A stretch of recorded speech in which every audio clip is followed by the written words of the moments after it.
How's everybody doing today? I have been spending all week getting a whole new setup, so we'll see how this works. I did weird stuff with everything. Basically, my desk used to be against this wall, and I moved it over here. I did a wide shot, basically, for the thumbnail, just so you guys can kind of get an idea, but I wanted to switch things up a bit. I was just getting kind of tired of the old scene. I had it like that for almost 2 years or so, and that was just a bit too long. So that's why I switched everything up, and yeah, and also kind of made some different desktop orientations as well, which I'll show you real fast. Like, let's say we'll probably do a couple things today. I'll show you that as well, but here on the desktop, probably wanted to do something with aliases a little bit, kind of show that on the bash side of things, maybe create some like progress bar indicators, because sometimes if you do like copy and those types of things from terminal, that can be a little bit troublesome. And then make it like an Arch ISO using EasyNix's Easy Archer. I wanted to give this a whirl and then add like an ISO for those people that supported the Arch Titus project. I wanted to actually make an ISO, upload that to that project as well, because I've only been supplying images and VM files, and wanted to at least give like an ISO as well, which would be kind of cool. So, all right, I think I established the audio is okay, but hope everybody's doing well. I see a bunch of familiar faces in chat. How you doing? Good morning, Kevin, Kremlin, SJ, and Chase from Texas. All right, another Texas native. So this is kind of what we got going on. And then I also remounted everything for the green screen. If you've looked at like a lot of my videos, I like do a lot of green screen work, and I noticed that there's still so much spillover and it wasn't as clean as I wanted it to be. So with this new setup, I was able to put the green screen about a foot back, and then also add in another light between me and the green screen that'll make better separation, so it'll be a little bit clearer when I use the green screen, which, since it's the theme of the thing, I'll go ahead, pull down the green screen, and show you the different setups here, which is kind of cool. It's really cold here in Texas today, actually, which you might say really cold. I mean, it's still Texas, so I'm just spoiled. But we can do this. Pull down the green screen, and I'll switch that light over, bring down that brightness, and usually let's switch that camera over, and we'll switch over to this chat. Should give a little bit better clarity on the green screen, so you shouldn't see too much spillover. You still see it a little bit, not too bad. But then the desktop added a couple different functions, so when I'm staring at here the screen, it'll flip back and forth. So a little more options when recording and live streaming to get it. What are you guys' favorites? Green screen, no green screen? I always kind of flop back and forth between them, and I wanted to do just some different effects. I don't know if EasyNix is watching this. I don't think so. He's usually still creating stuff, so which is pretty cool. Hey, morning, Charles. But I do love this project that he has created, and I wanted to try it out, see how this goes. I think this is Arch only, so we'll see what we got, and kind of download this. He already has some templates and everything up, which is cool. I think we just go into templates, and oh, these are just straight up tar. I think we'll probably do like a KDE template. Let's see what that just looks like.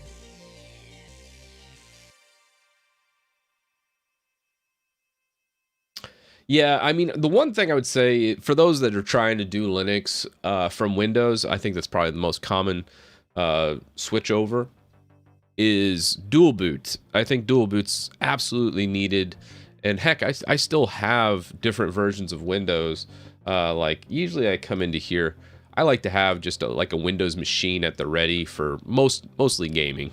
These days, I don't really use Windows too much for anything else, but I like to have just kind of like this at the ready, and then switch back to my Linux when I want to. Windows, I just usually put it on a workspace and just have it there for for my gaming needs. But occasionally, like I've been doing a lot of Windows videos lately, and tomorrow's video I'm going to be doing RoboCopy, which is a Windows utility in here, which a lot of people aren't familiar with it. But I had somebody at my work that hadn't used RoboCopy, or maybe used it but hadn't really understood a lot of the triggers. And there's a lot of, I looked up other RoboCopy stuff on YouTube just to see what's there, because I don't want to remake what other people have made. And there wasn't a lot of good RoboCopy videos, so I decided I'll make one. I don't think it'll do very well. It'll probably tank in the algorithm, so to speak, but it's still good information on how to use it. As I see people like use both like the /S/E triggers, which don't do that. Just pick S or E. You don't need to do both. Or sometimes I see people use Z and B, which is restartable backup mode. Again, not my favorite. I don't recommend using any of these. Typically, copy flags need to be understood. A lot of people never even bother with copy flags when using RoboCopy. And I kind of break that down, understand like what alt data streams are on like NTFS file systems, security. I think I had to cut a lot of the security ACL stuff because it would have been like a 30-minute video. So I ended up cutting most of that, but a lot of good stuff in here. Understanding usually a copy all's done in like a domain environment. Most people will just use like the DAT copy flag, but I go into all this in this video tomorrow, kind of going through there. And one flag that everyone should be using that never gets used on a copy is the decopy, because decopy, you almost always want to use decopy dat, because timestamps never get copied on the actual folders. I don't know why the default's DA, but if it was DAT, you would get the timestamps with your directory, so all your copies would retain that timestamp, which would be so nice. I always get mad whenever I look at a copy and people don't use decopy when they're using RoboCopy, and then a bunch of extra options. And then I looked at some other YouTube videos just to see what else is out there. And I had one guy, I think he was like just saying, use all of the non-logging options so you get a little more speed, which I guess is fine if you don't care to know what copied and what didn't. But I was like, I don't know if I'd sacrifice speed to have no logs. And then I also say in the video, don't use job options ever.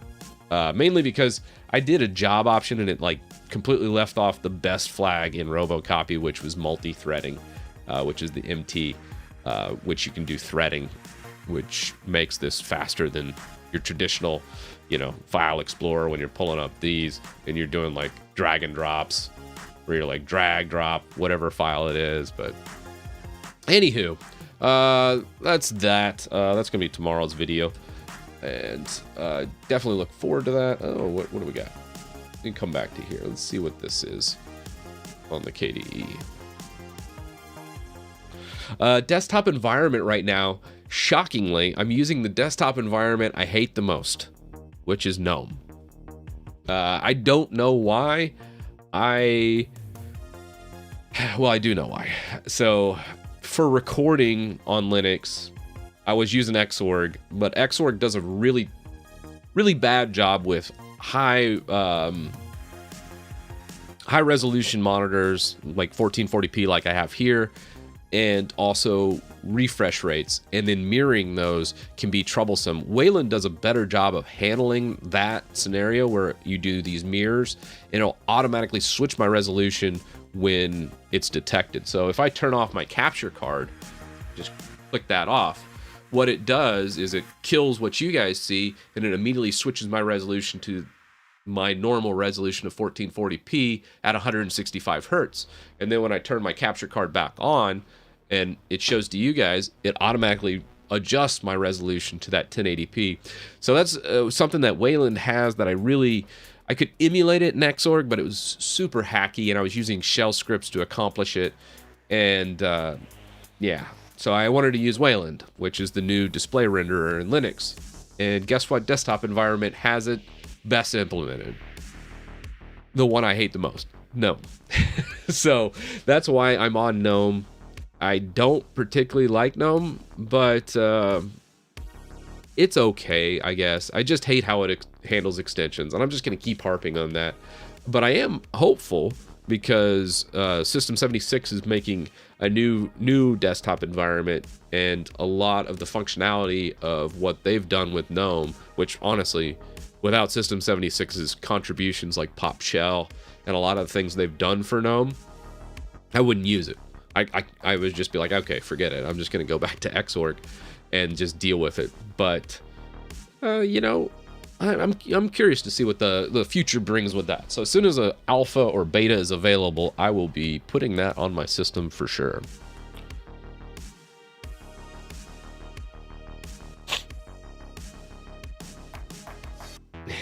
You don't know why. That's awesome. Skull. Don't spam chat. I read up on chat, but if you spam chat, I can't answer your question. So I always get people spamming chat, and I'm like, no. I'm no longer answering anybody that, if you ask your question more than twice, I will not answer your question. It just takes me a little bit, but I don't like my chat filling up with just a bunch of spam questions.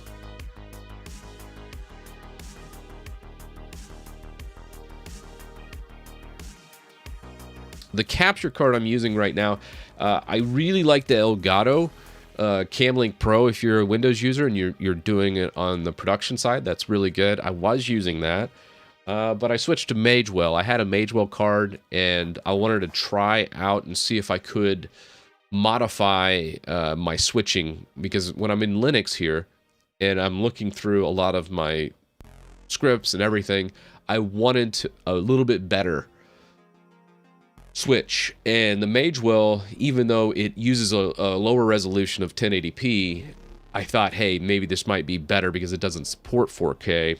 Therefore, it will automatically scale and downsize everything. It kind of works. I'm not sold on it, let's just say.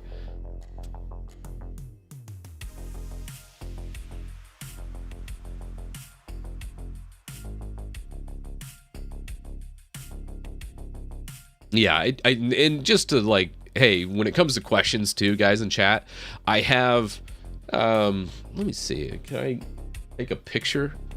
Probably the easiest way is just to take a picture, but I have a 35-inch monitor turned up on its head, so I can read about 50 lines of chat all at once. So I never have to scroll up to find a question. So it might take 5 to 10 minutes to get to your question, but I will eventually get to it. So yeah, but yes, a couple different things today. I just want to show kind of an overview real fast before we kind of get into some experimenting. Obviously, probably between aliases and ISOs will probably be what we're working on a little bit today. I would love to get into this and kind of try out the Easy Archer script, fork this project a little bit and see what we can do with it, as I'm really curious to see how this was built, and then also maybe modifying it to that, which is cool. So yeah, that should be fun. Let's come back to here, and we're gonna just probably launch into Arch-based VM, because this is still Debian. If we do this, I am still rocking old Debian Sid, man. I tell you, it's my favorite distribution. Debian Sid is like a good balance between Arch and Debian. I can do all the stuff I want to do on it, which is nice. So we're gonna just pull up Vert Manager, of course. Oh, which one is this? I can't even remember. We can pull up. Probably Arch is fine. I don't remember what I even had on this machine. Yeah, let's allow that.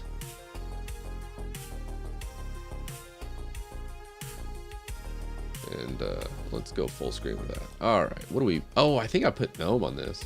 I think we were trying out some stuff on this new Arch machine. But we can probably pull up. Do I even have? Oh, I have Firefox. Good enough. And let's just full screen this guy, and we're gonna go download Easy Archer, or Easy Arch. Easy Nix is who created it. He actually has a YouTube channel. I wonder how I got Final Fantasy 14 from that. That's kind of funny. Let's go Easy Arch Linux, and we'll create our own. Is there an open source capture card, or those don't exist?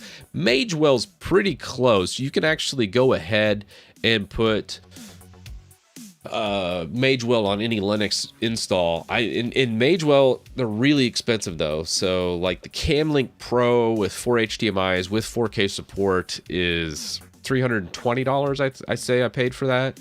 The Magewell 4 HDMIs that only support 1080p is open source, but it's $1,000. So that kind of sucks. So you're paying a pretty big premium to be able to use it on Linux, where the Elgato just won't work on Linux.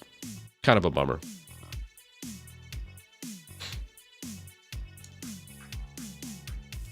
How long from the very start to a very 100% finish ISO of Linux? You know, it depends on what the ISO you're looking for. There's some things that you can cheese and kind of get an ISO, like a live environment ISO, which I probably should do.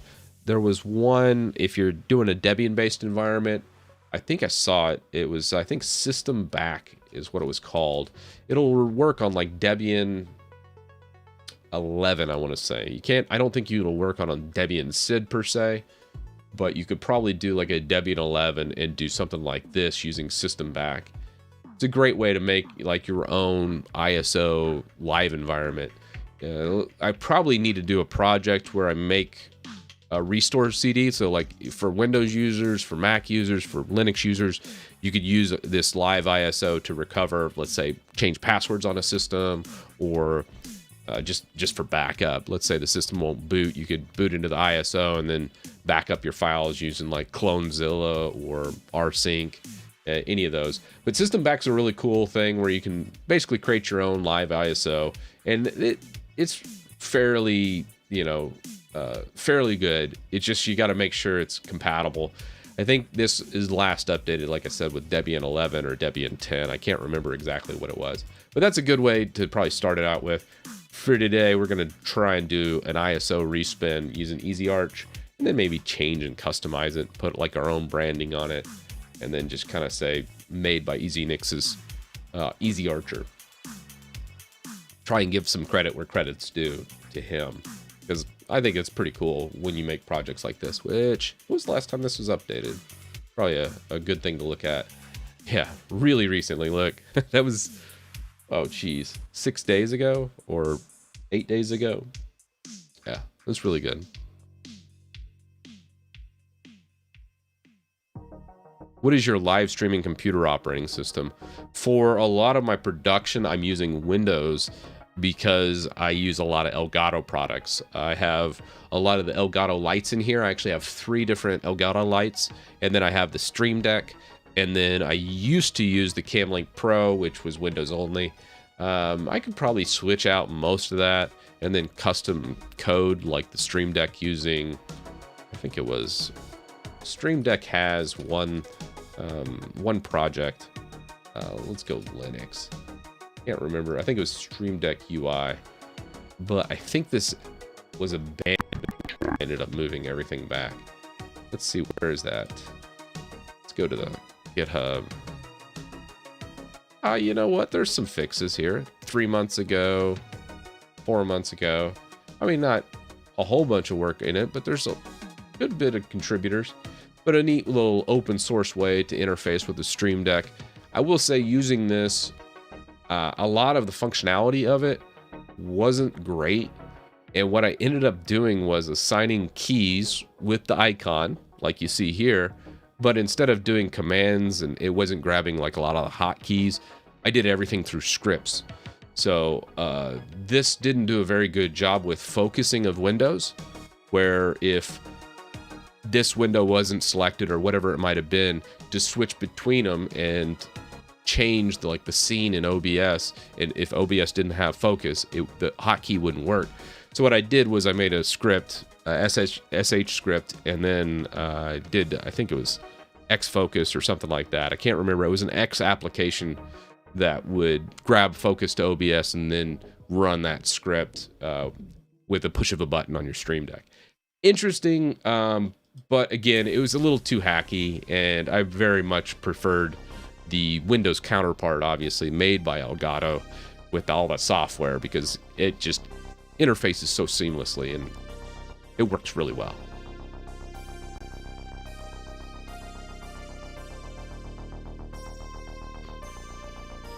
make a script installing your Debian install an easier way. Yeah, the big thing with my script was mainly the Debian. It's a difficult part. Like, it was easier to do Arch. I know it sounds crazy, but it was way easier to do Arch because Arch didn't already have like an installer or anything on there. So I could just say download Arch and then just run my script, and that's it. Because Arch just booted you right to the terminal. With Debian, it wanted to do a whole setup process, and it didn't really have its own like guided IS. It was just, it's weird because some people choose different options in Debian, and figuring out what configuration people used to start the script to install all the customizations I do in Debian was a little bit weird. Sad to say, but yes. All right, let's see here. How are we going to do this? We want to create a live ISO, and we're going to do this. So let's read real fast.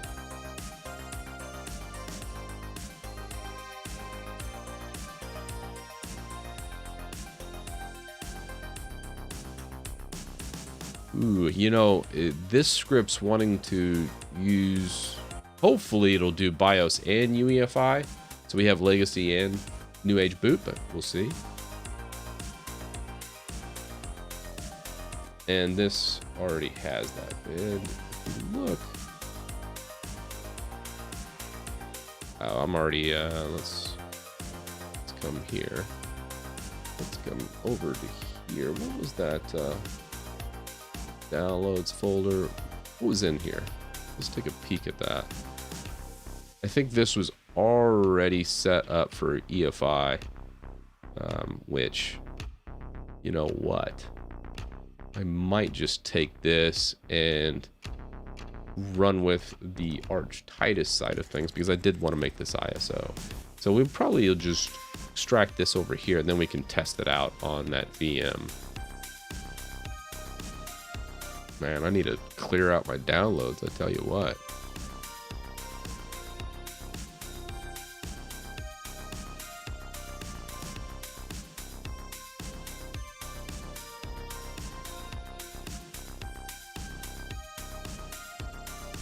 Oh, you tried to install Archies in the tutorial? It should just be pretty much install and run. I got error messages that you ran into the video. I wonder which one you were trying to do. Let's just go ahead and... we can run old Arch Titus. I wanted to test out the test script too, because I think there was some additions to that. Let's go into... we have that VM. Let's delete that, and we'll just blow out all of that VM. This one, I think we have, that's old. Let's apply that.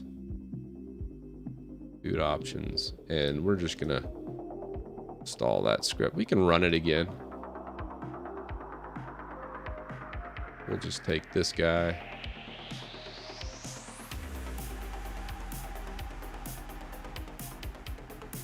And we'll run that Arch Titus script. It depends on when you ran it. I know when I first launched it, a lot of people had problems depending on how you were doing it. But this one should work pretty darn seamless now. But let's see what we got. Let's just grab Git.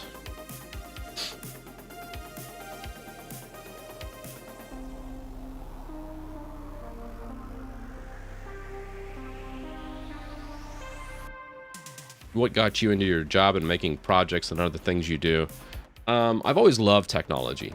I've always been obsessed with computing and just anything with computers. Whether it was Windows, Mac, Linux, I didn't care. I've always just enjoyed being on there and getting into it. And I always knew that this is what I wanted to do, even as a young kid.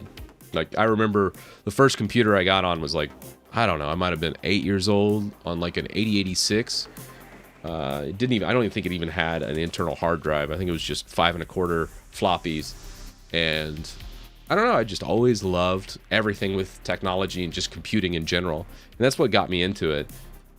It took me a while to get actually into it from a professional perspective. I actually worked for free doing server work so I could break into the business realm with Windows 2000 server. Helped out a friend of mine, or he helped me out by teaching me, however you phrase that. And then once I got my feet wet, all I needed was basically a piece of paper to get into work on business servers. And I got that with SBS 2003, small business server, Windows. Almost everything ran Windows Server in the early 2000s. Not so much anymore. You still run into Windows Server a lot, but let's go Arch Titus. We'll clone that. But that's what kind of got me into it. But breaking in and getting that first experience is always the hardest part. And I always say, do whatever you can to get that experience. Create home labs, do kind of like I do here, but also try to get professional experience somewhere. And that's once you get that professional experience, it doesn't matter about education or any of that stuff. Sometimes there's like, hey, you might need a cert to do something. I think the last cert I got was like 5 years ago in 2016 to work on a Citrix farm. So I ended up grabbing a Citrix certification. I could have worked on that farm, but I wanted the cert just to kind of get an idea of how Citrix worked. And once I got that and got the experience afterwards, it was totally fine. All right, let's set this up. And host name, Arch Titus. Dev VDA. This is an SSD. We'll do better FS. That is my time zone. And keyboard layout is US. So we'll let that run. Oh man, Anonymous. Sorry man, you had COVID. It sucks. I might have had it 2 weeks ago. I'm still a little bit under the weather from that. It's still a little stuffed up, but yeah, I got something. I would have gotten a test, but they ran out of tests here. And but it wasn't too bad. I got over it in a day or two. What kind of programming language knowledge is needed for custom install scripts like the Arch Titus? It's just Bash. It's really scripting. It's not really programming. So system admins typically do a lot with scripts. And scripting is something that I'm really familiar with. Like my Windows toolbox is all PowerShell and PowerShell scripting, which is actually really powerful. You can do pretty much anything with PowerShell in Windows. But on Linux, a lot of times you use Bash script or switching up. You can do Python. You can do a lot of different ways to script things in Linux, but that's not really programming per se. I originally went to school for computer science in the late 90s. I did a lot of programming and was fairly gifted back then. This is over 20 years ago, mind you. And I just never went anywhere with that. I decided I didn't want to be a programmer about a year into college, where I was like, all right, I'm dropping out. This is not worth my time. And then kind of went and did my own thing. What kind of backup software do you use to back up everything, including the complete DIR? Kind of new. I would say for backup, it depends on what you're doing. Like Windows, I would use like a third-party solution for that. You could use Acronis, you could use Veeam, you could use a lot of different backup software out there. For my Windows boxes, I use a Synology Active Backup for business because I have a Synology box, and it does a great job of imaging. For Linux, a lot of times I just do a full-blown rsync and just grab everything from what I need. I like Linux because you can compartmentalize your backups, such as, hey, most of the stuff I care about is in my home folder, so I can just make that home folder completely its own deal. Or if you use BetterFS, you can do snapshots of your home folder, and then if you run into problems, then you can do other things, which is kind of cool.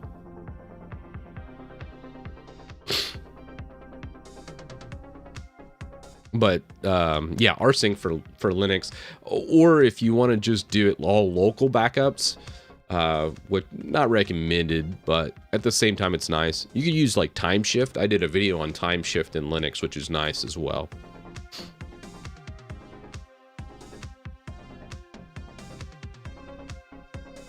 Oh, why didn't Arch Titus have a branch to install just the desktop environment and some necessary packages? We can create one. Just haven't gotten around to it yet. Would you use WinServer, enabling appropriate services as client for gaming Microsoft Office on your Linux box daily, or good old Win 10? Ooh, that's a good question, Solo B. I used to love app streaming, but the licensing in Windows Server is a little bit tricky. So I don't think I can recommend that anymore. My favorite version of Windows Server was 2000. Honestly, my favorite version of Windows of all time is Windows Server 2008 R2. It had everything. It was so good. I love that version of Windows. I mean, frankly, I would even main it as my desktop if it wasn't end of life. It was such a great version of Windows Server, and you could app stream and push it to Linux boxes. You could do all kinds of cool stuff with Server 2008. I'm sure you can still do a lot of that stuff, but it seems like Microsoft's kind of gotten lazy in recent years, and like app streaming I don't think's even built in anymore. And I think they ended up partnering with Citrix and just saying use Citrix, which you know, Citrix is great and all, but a lot of people don't have like $100,000 for licensing laying around. The licensing in Citrix is insane, and they've gotten so bad. Citrix like 6.5 was, in my opinion, one of the last decent versions of Citrix, because it had like web interface. It didn't just charge a license for every little thing. Like the new versions of Citrix require so many different things. It just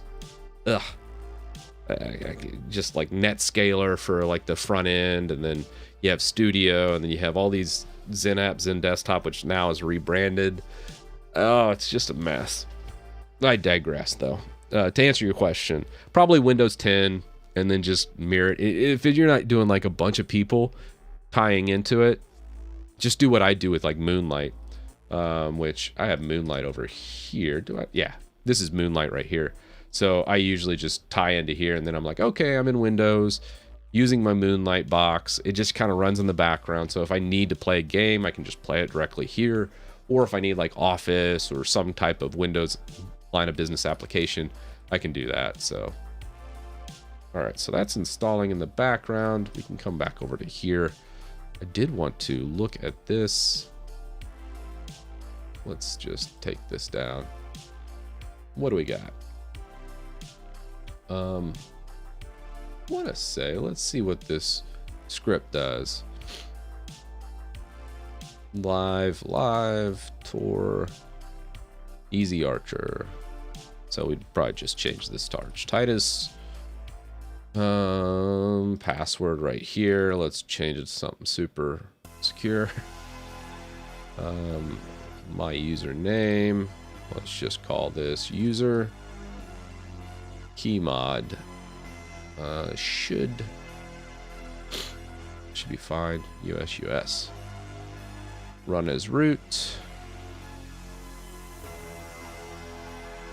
Clean up work. We can probably leave these working directory. I don't think they'll actually come over too much.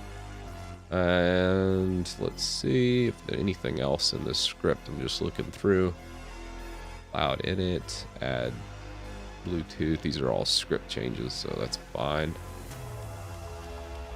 Customize the ISO. Post name.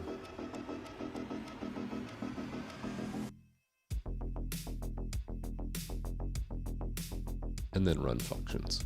It's actually a really good example of how bash scripting works. Look at this. So he sets all the variables right here. I mean, this is really well documented. So hats out to EasyNix for this. He does a lot better job than me with documenting on his script. So he defines all his variables, and then all the functions he does are all documented like this. So then as he's going through this script, he sets all the functions up, all the variables are set, and then at the very end of the script, he calls all the functions in this order. That's, hats off. That's slick. I like it.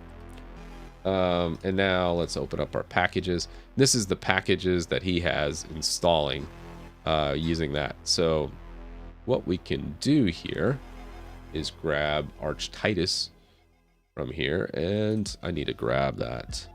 I don't think I have it. Do I have it in a build directory?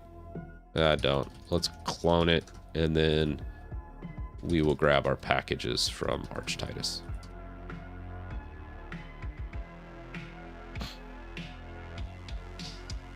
Hey, what's up, Sparky? Saw you jumped into chat.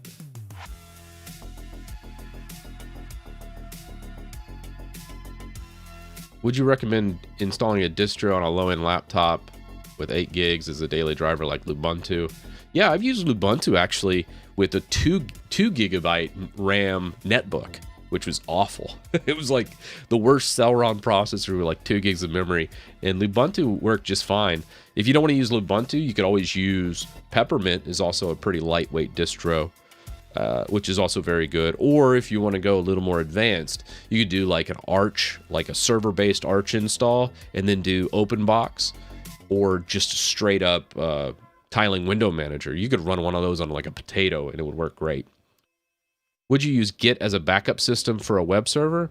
It depends on what you had. Joe Chime, or however you say your name.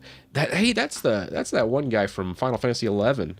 Remember, he was like the BISC guy. Anyways, I digress.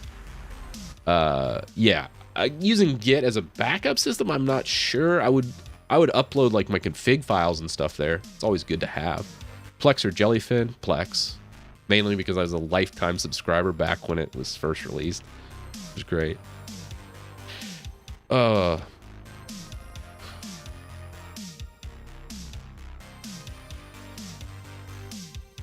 Oh yeah, you have an Acer netbook.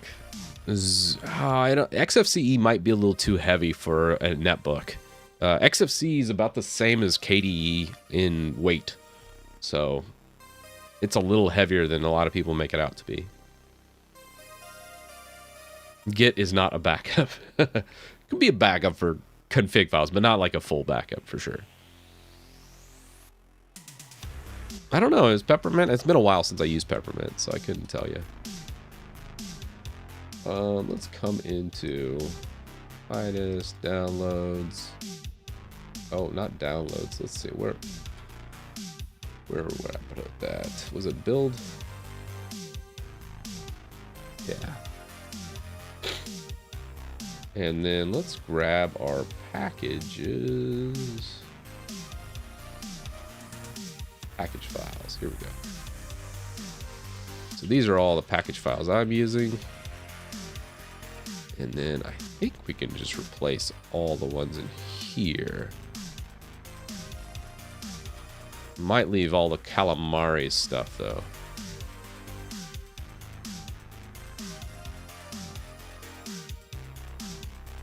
Just looking at anything else he added here.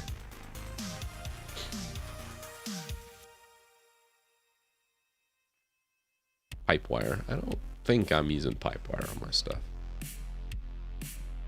Let's see what we got.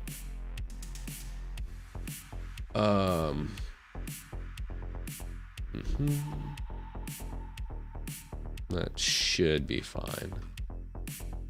Let's save that out. That's Pacman Packages. Grab that. I don't think there's a way to tie in the AUR, but that's okay. It's not the end of the world. We can always download from the AUR. We don't have to grab everything for this ISO. And I think that's pretty much all I wanted from Arch Titus. How is Arch Titus going? Yeah, it's still grabbing files. So we have that aspect of it. Let's come back into our downloads and look more at Easy Archer and see what we got. So, pacman.conf. Let's take a peek here. Parallel downloads. Let's increase that to 4. Anything else in here? I think that's good. probably will do multilib. This gives 32-bit support. So let's go ahead and include that into the Pacman comp file as well. Just because I know a lot of people are probably going to be using Arch Titus for gaming. UEFI Bootloader. What do we got here? Looks good.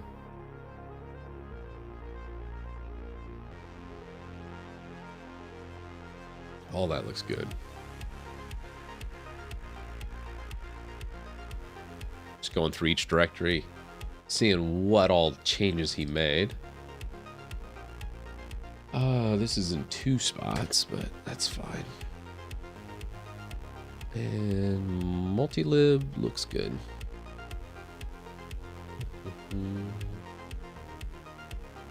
Anything special in the SKL? SKEL is basically what gets added when the user gets created. But there's nothing in there. I do want to approach this later in the stream, get back to like bash aliases and kind of pimping out our bash prompt a little bit more, adding some extra aliases. I think this is pretty good though. Do we have anything? What do we have for the sudoers file? Well, let's just discard that.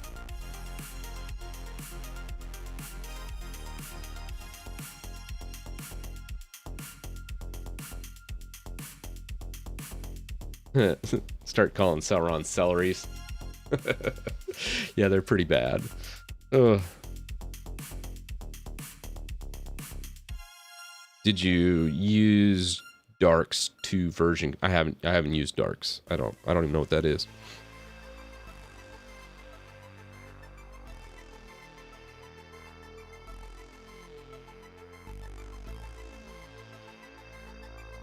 Oh, I guess I could have just pulled it up on, yeah, GitHub instead of cloning it, but oh well.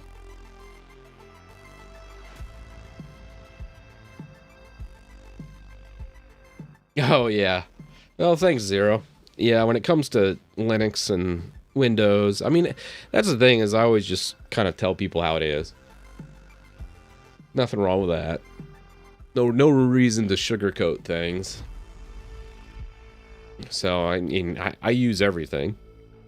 Mac, Windows, Linux, and each has its bright points and its dark points. You know, that's the big thing. No operating system is perfect. Each, though, can be very good depending on what you're doing as a user. I think we're good with this. Let's close. Let's just close the window. Let's see how our installs. Oh yeah, we're almost done. Look at that, perfect timing. So let's see how this looks on reboot. Let's just reboot. Let's see if this starts. This is the blanket Arch Titus. I want to say, oh oops, you know what? I forgot to eject the media. It's trying to boot. Let's make sure that it grabbed the bootloader here.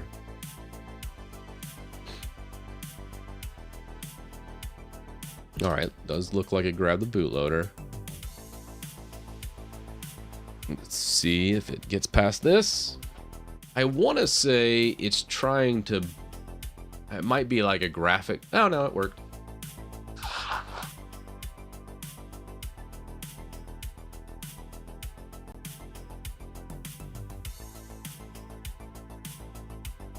Oh, we need to make that look prettier though. Oh.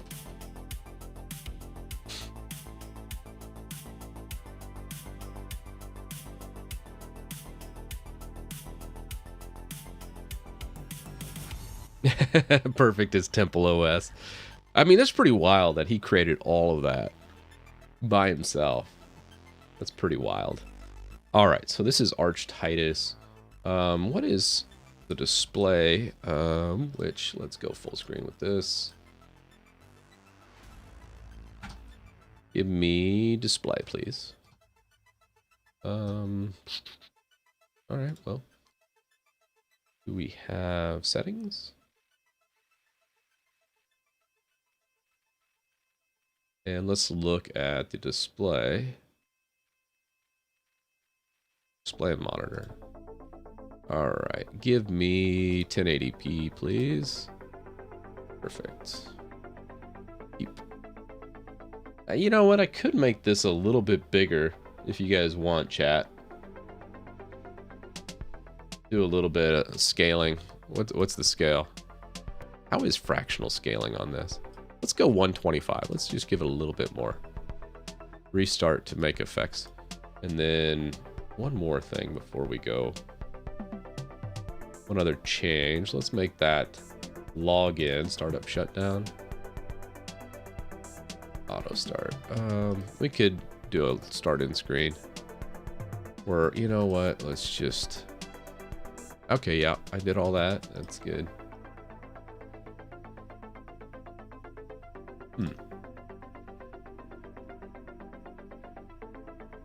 Yeah, that should be fine. Automatic login.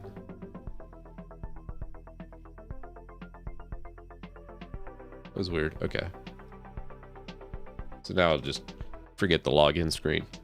And now we should have a pretty functional desktop. Do we have hotkeys? Yeah.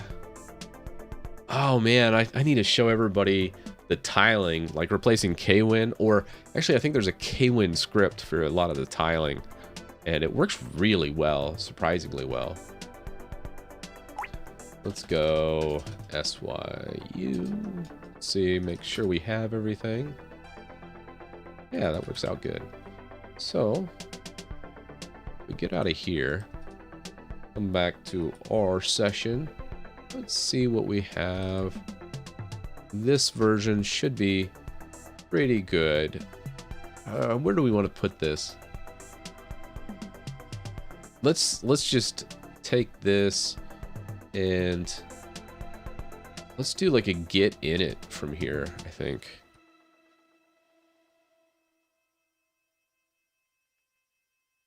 Can we submit this? You know what? I don't think I've ever made a branch directly from command line. Yeah, it's a first for me, I want to say. Because I have SSH keys and other things that I usually don't make the branch directly here. We'll just grab it from GitHub. I don't want to mess with it. I have to make like a script to initialize the SSH agent and all this other stuff. Because my GitHub, I didn't want it just to be password authentication. So it makes it a little bit harder to do some things working around with it. But let's just create a new repo. We're going to call it Arch Titus ISO. And this ISO is based on the Easy Arch project from EasyNix. Try to give credit where credit is due. And I want to say license wise, this should be, because I wanted to add like a GPL license and all that to it. I guess we'll just do GPL 3. I don't know what. Does EasyNix even have a license on this? I don't think he does.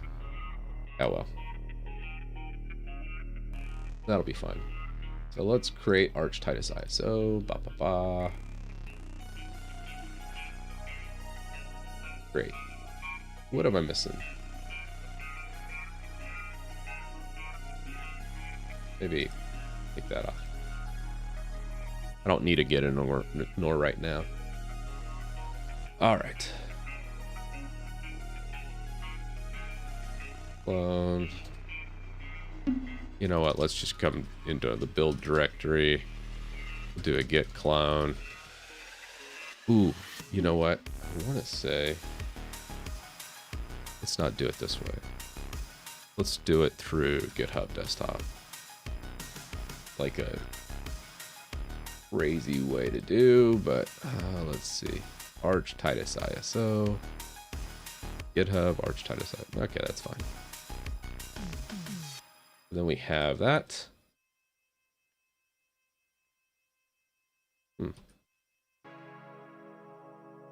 Oh, that's weird. My tiling is really it's not liking this at all. That's funny. What do we have? Yeah, that's great. I wonder what's up with that. Oh, you know what? Did I put that in? Which workspace am I in? Workspace 3 is there. Workspace 2. Okay, let's quit out of Windows. That's probably what's causing that. All right. Let's start from scratch. Ah, Cronkite. Yeah, that's what it is. It might have been Bismuth, though. I couldn't remember which add-in I was using for it, but it was really nice.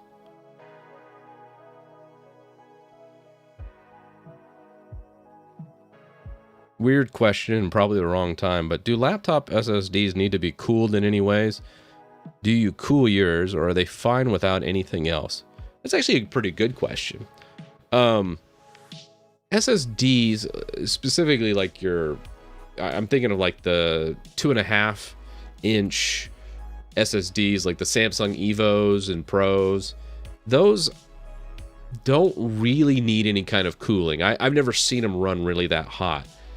Having said that, I'd still recommend some type of good airflow for the case, and a lot of NVMEs do need like cooling or at the very least really good airflow over them, because they do heat up quite a bit, and the more compressed and like the more cramped it is in like let's say laptops, for example, usually they add like a heat sink or maybe even a gel.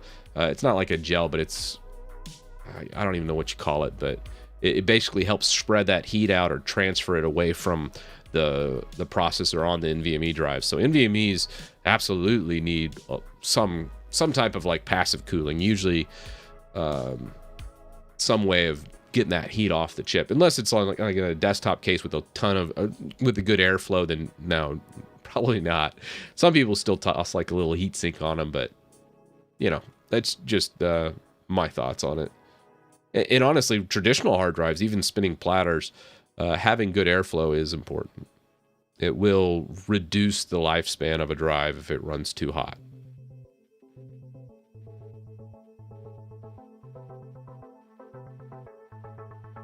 Yeah, I was actually using, I see Don talking about KDE and BSPWM. I was using BSPWM for a lot of my Debian stuff, but since I switched to Wayland, all tiling window managers, I don't think there is a tiling window manager, correct me if I'm wrong here, chat, that uses Wayland. I think all tiling window managers are based on Xorg, and you pretty much have to use Xorg to utilize most of the tiling window managers. I couldn't really get anything. I guess you could kind of cheese it with KDE with some add-ins. I know KDE does have for some Wayland support, but... Oh, Sway. Sway uses Wayland. Okay. Man, look at that. Chat is on top of it.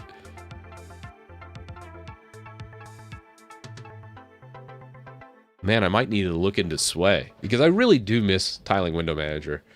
Gnome's neat, but I don't like it.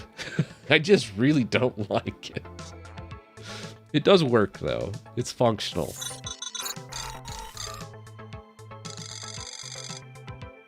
Oh, thanks for the super chat, Ali. I appreciate it. I love helping folks. That's the most rewarding part about what I do. All right, let's go to downloads here.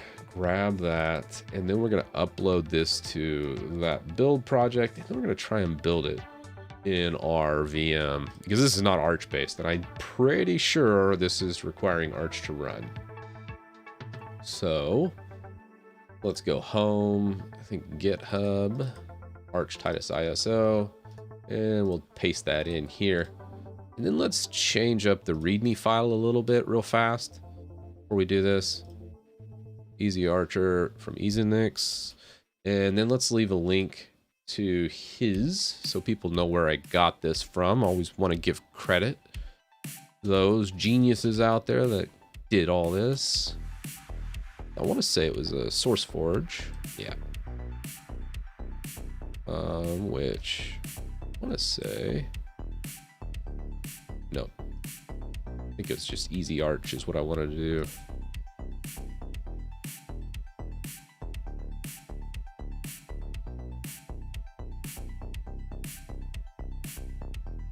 Come on.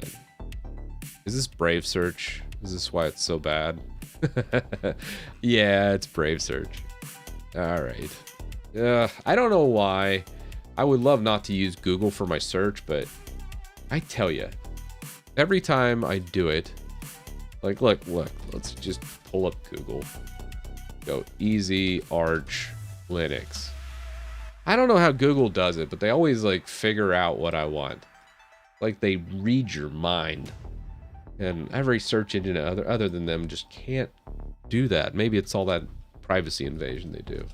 But it sure is handy. You know? Maybe they're just listening to me through my phone and then just giving me the result that I want. I don't know. Tinfoil hat on. All right, we have that. Based on that, this creates an ISO for Arch Titus with many of the packages needed for the Arch Titus build. So this will grab most of the Pacman packages. The AUR still will be downloaded. I don't think EasyArch supports AUR just yet.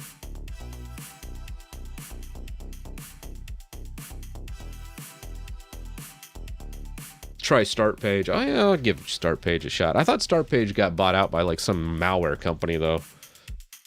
Sometimes the devil you know is better than the devil you don't.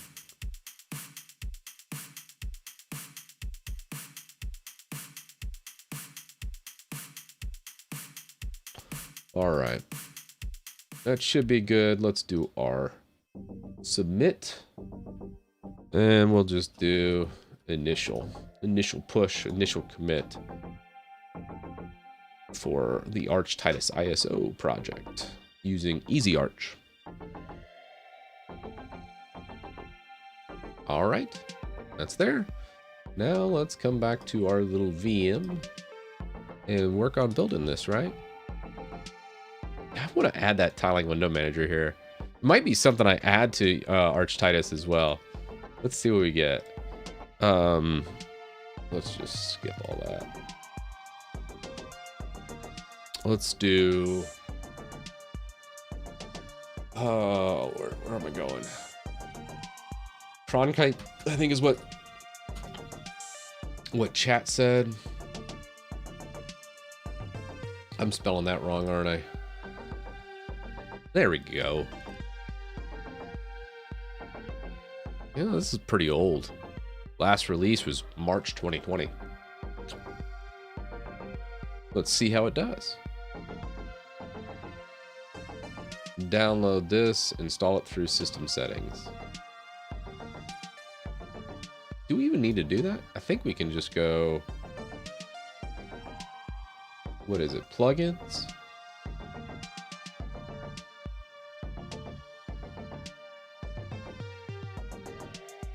I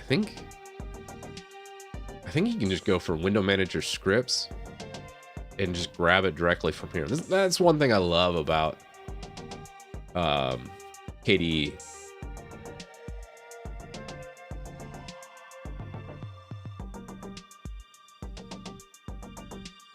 I'm just looking to see if there's any other scripts I might want to grab. Grid tiling.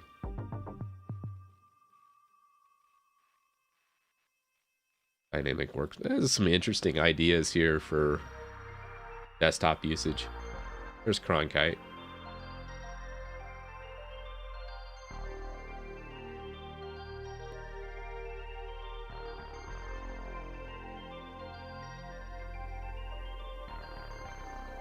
Oh, Bismuth's last update. Let's see a Bismuth here. I have never used that, I don't think. Bismuth? Yeah, nothing there. So it's actually not in this. Maybe tiling. Let's look at tiling.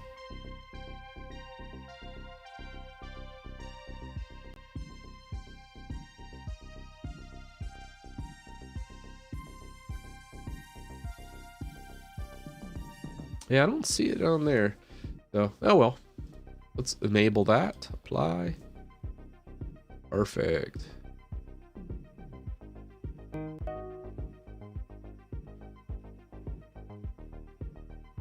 And now we got our tiling. Good enough. I'm not gonna go too crazy with it. Let's go clone our ISO and start building this.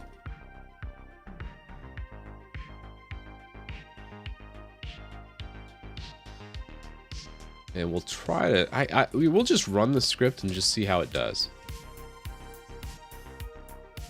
Also, I need to edit my script to add like aliases. My bash RC is a little bit wonky. Speaking of which, let's pimp that out real fast. I know I get a little ADD on these streams, but let's make that look. We'll just use Starship. It's like the easiest way to make your block. Starship Linux prompt. Yeah, starship.rs is the site. Get started. Installed an, okay, yeah, fire coded or fine, it's fine. Seems that your system has no key suitable for encryption. Please set up at least one encryption key and try again. Guess we could just finish that. Whatever. So it's usually just a one-click script install. Install latest. Yes. And then we just quit out of both, relaunch. That doesn't look like the Starship prompt. Why not? Yes. All right, let me read this. You can do it in PowerShell, CMD. I didn't realize it was Windows compatible. I need to do that for my Windows scripts because I just absolutely hate the default one. So let's just do that. Bash RC. Let's fix that guy.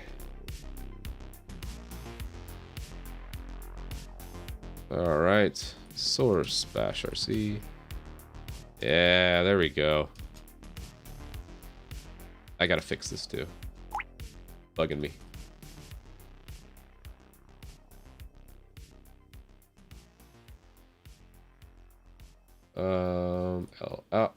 Let's go ls dash al.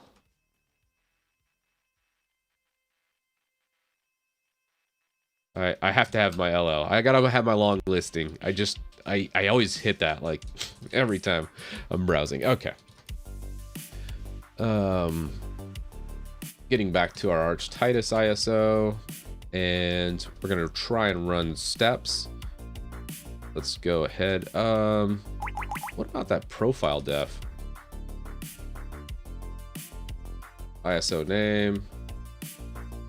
Let's do Easy Archer, KDE projects, Easy Arch.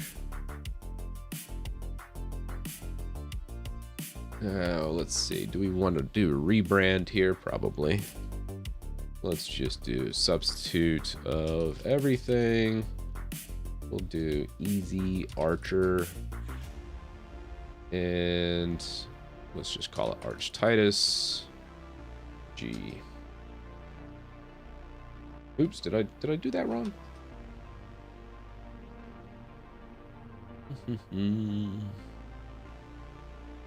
Yeah, we can leave. I don't. No, I bet we could probably leave it. We'd just like the ISO name to change. We probably don't need to do all that. Let's just that Arch Titus. KDE. ISO label.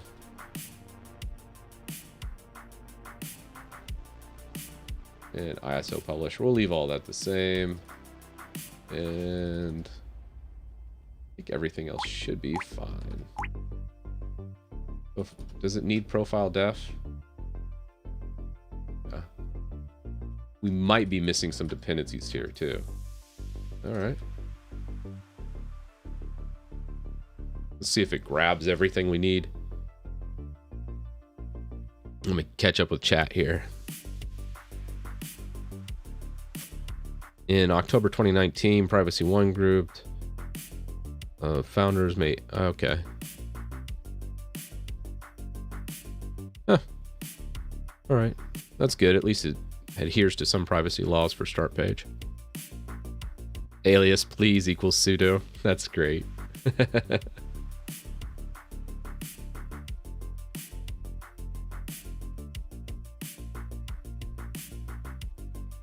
Let's see. That seemed like it went way too fast.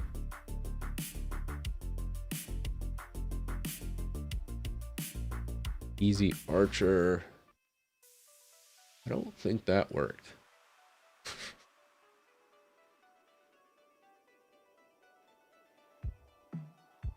Snapper.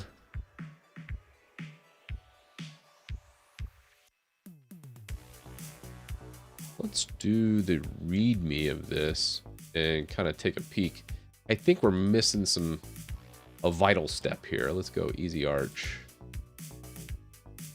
Linux and look at oh wait, there's a how-to.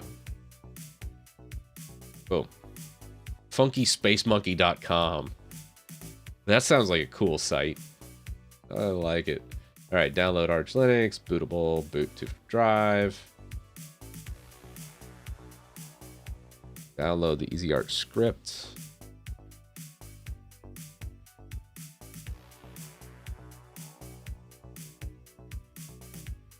If you want to use UEFI, oh, you can't do both.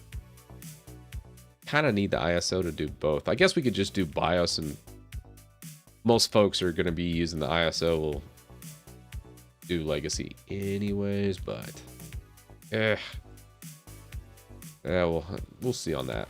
Let's see what else we got. Check out the script.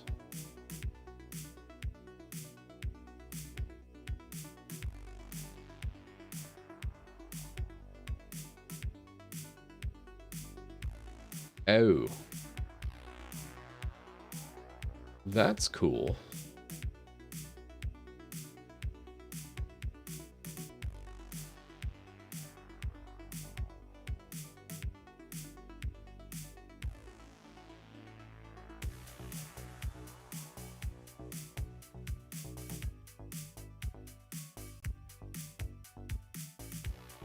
So does this make an actual ISO file then? Or does it just modify? I swear this might not be their best install script. I'm interested though. We do a bash of that. We'll do the Easy Arch bash. See what that does.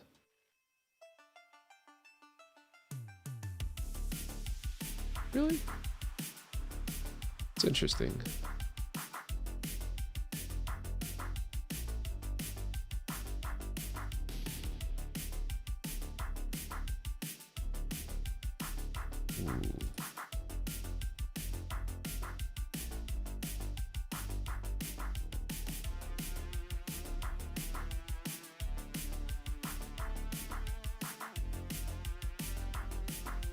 Huh.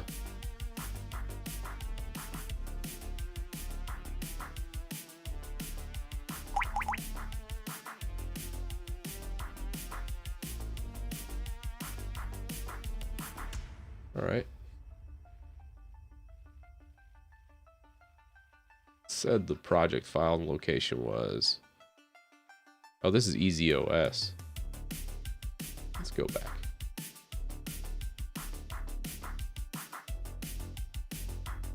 Just go back to Easy Arch summary. I bet you he has a little Wikipedia here.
Scripts folder has the BIOS and UEFI install scripts to perform each menu-driven Arch install. So, build your ISOs. This is basically what we grab. We grab the templates, and good.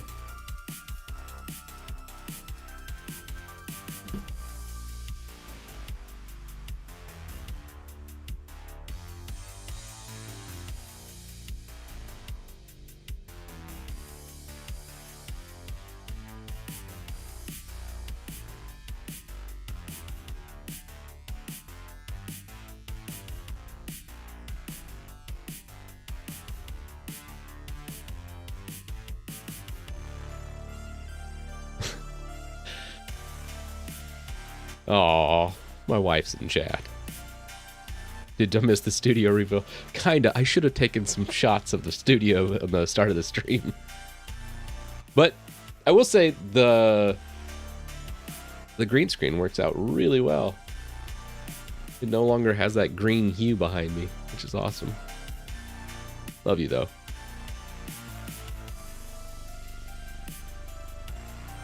All right. All right, let me sit down and read this. I know this is not the most riveting stuff, but I want to get this installer going with this template.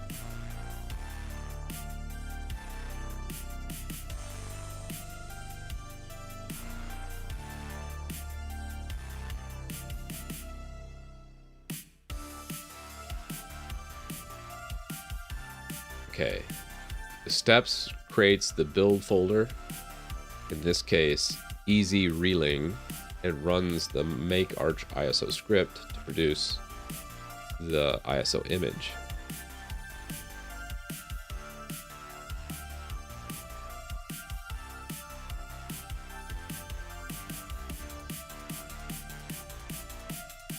So if we look at that script, easy reling.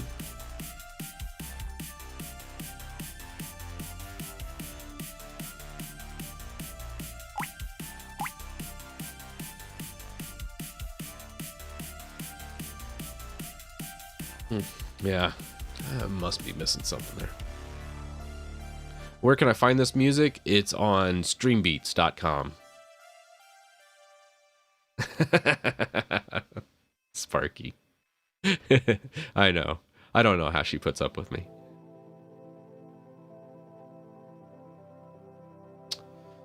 Yeah, I don't know what's happening here. Where maybe running the scripts itself, which I don't even have a scripts directory. So maybe I think this was just the template. Maybe I need to download Easy Arch itself from the scripts right here, and we'll grab like the BIOS script itself. Let's say I grab that. Let's just toss it there. That's fine. And let's just come back into here, downloads, and do bash easy arch BIOS. All right, fine. Sudo. All right. I think I run this first, and then I run the template script, and we should be fine. Create username.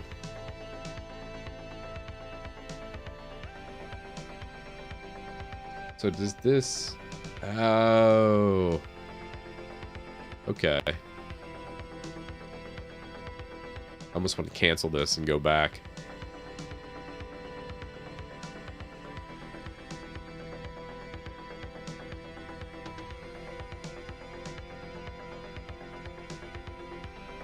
Yeah, right now, DJ, we're actually using EasyNix's ISO creator. I wanted to create an ISO with a lot of the packages already in the ISO, so when people use it, it'll just grab everything that is needed.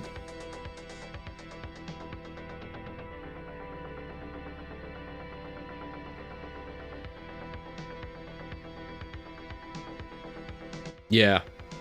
EasyNix is the creator of this script, so I'm sure he has entire YouTube videos about it.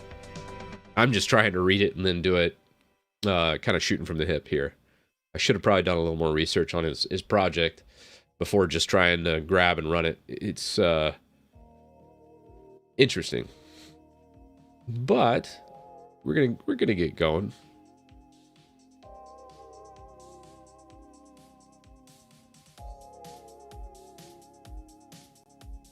Hey, Michael, how you doing? Morning.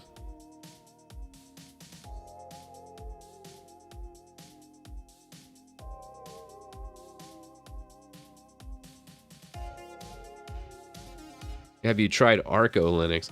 Yeah, the whole point here, Sid, is just to grab all my packages and make our own Arch Linux ISO. It's not about installing the system, which is super easy to do. It's just more of, hey, how do we do this ISO where it grabs all the base settings here? Oh. Let's see what we got. Install broad categories of software. I bet, you know what, we could probably grab... I bet we could grab like Xorg and a lot of these packages and just make a big ISO that should shortcut Arch Titus by quite a bit. Michael, thanks for the super chat. How do you deal with... Oh my goodness. How do you deal with suicide? My friend killed himself recently and I had to go to the hospital for it. Any advice? Man, definitely talk to folks. That's the big thing. Try not to be isolated. It's easy to shut down when something like that happens. I've had both my uncle and actually I've had two uncles both do that, and it's something that's good to talk to somebody about. Therapist, hotline, or if you have a good friend you can talk to. It's just good to not bottle that stuff up and actually talk to someone about it. But sorry to hear that, man. That sucks.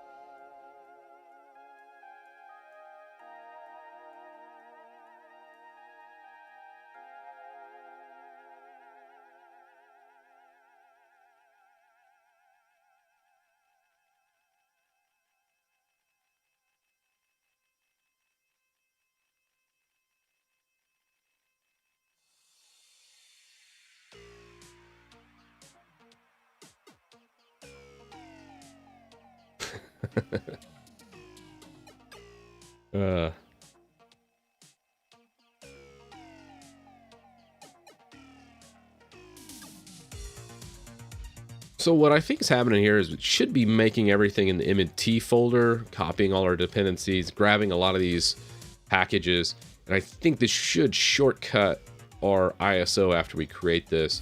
We'll see how it does, though. I'm curious to see what happens with this.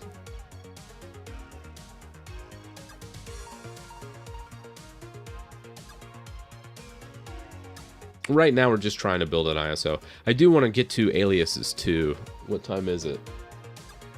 All right, well, I think we're getting close to the end of the ISO, and then we'll work on aliases and kind of building that out. So I do want to revisit that. I did ZSH video a while back, and even a bash video kind of doing the prompt, but I don't really use either of those projects anymore. And now I'm mainly using Starship and then doing some customizations to my bash, which I need to put on GitHub, so then I can just do that every time I'm on installing a new OS, which I do quite often, and then I can just have all my customizations right there and just grab it down from GitHub every time I make a change.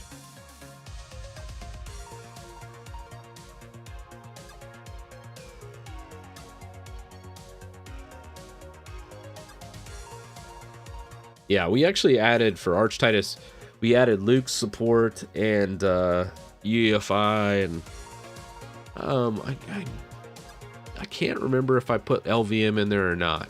I want to say we did, but yeah, we'll see. Ooh, that one's grabbing Firefox.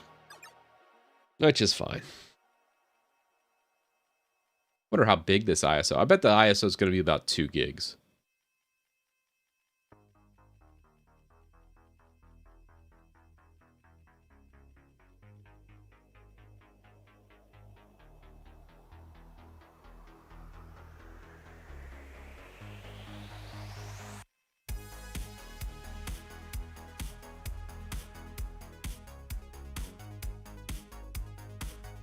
You know, I still haven't used Emacs.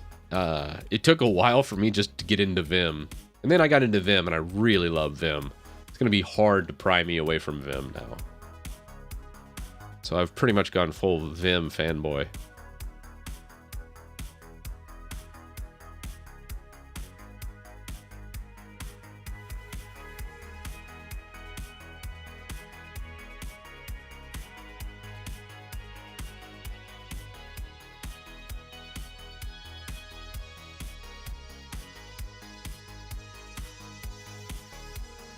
And fonts we'll probably skip. Printing support, let's just create calamares and see what kind of ISO we end up with here. I haven't used Arch Labs, I don't think, or maybe I did like several years ago, but it's been a long time. How do you install Arch Titus? Arch Titus is just a script, so you pretty much are going to be in terminal the whole way. You're not going to be using a GUI. All right, so now we have that. Install base system or figure system settings. Nope.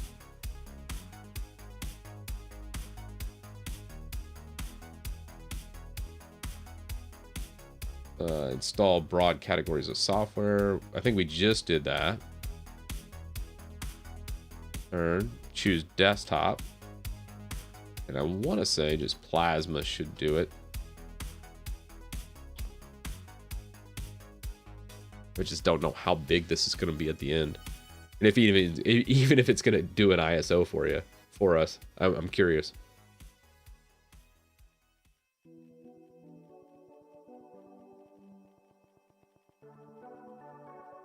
Yeah, I know Emacs is what the grub edit uses. So anytime you go to edit grub, you'll be using Emacs for that.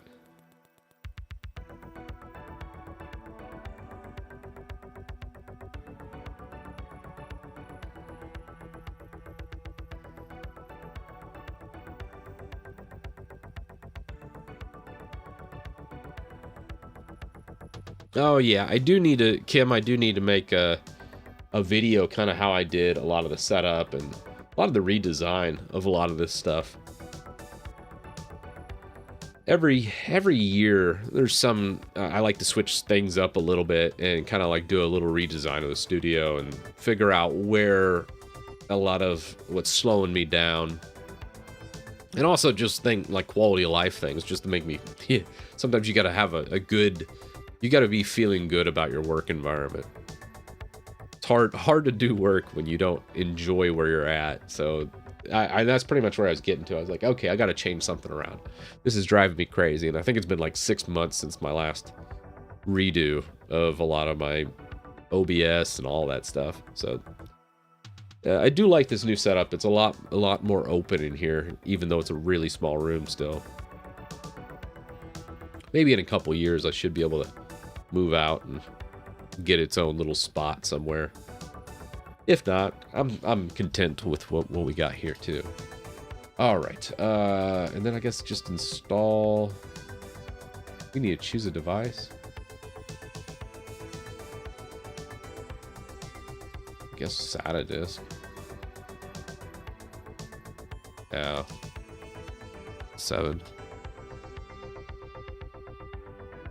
So I think this is meant to run directly off of the Arch ISO, not from this. Crap.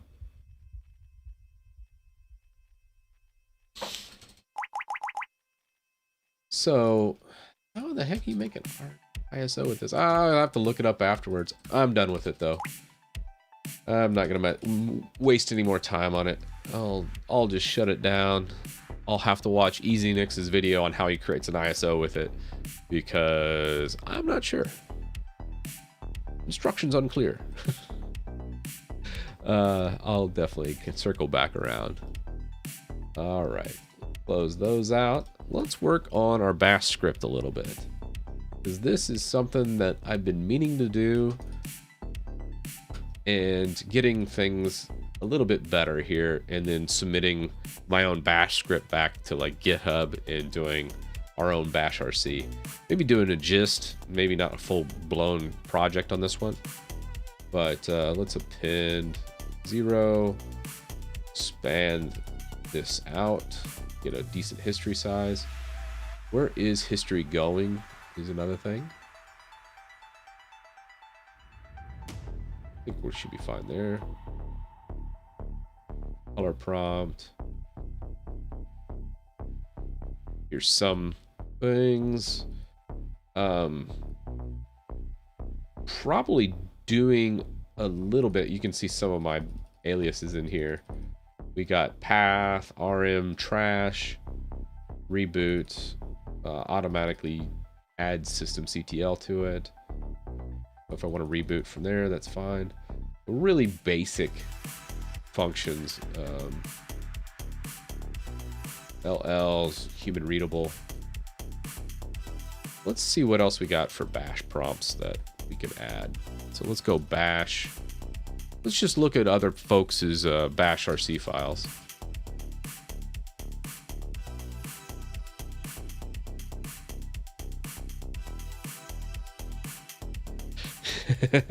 True, Don. You know me well. I have a hard time sitting there. If something's in text form, I really like text form. I know this sounds counterintuitive since I'm on YouTube, but I really hate video. I really like to just have all the instructions just sitting there in text format so I can just flip through them, get what I need, and then do what I want to do. I find watching videos slows me down by a large amount, and I hate that. You know what we might do? Let's just get on GitHub directly and do like a search for bash RC. I want to just pull random folks' bash RC and see which one, just random folks, and see how they do their bash RC. See if there's anything we can take from them. Directory colors. This guy uses whole directory for colors. That's interesting. Rep options.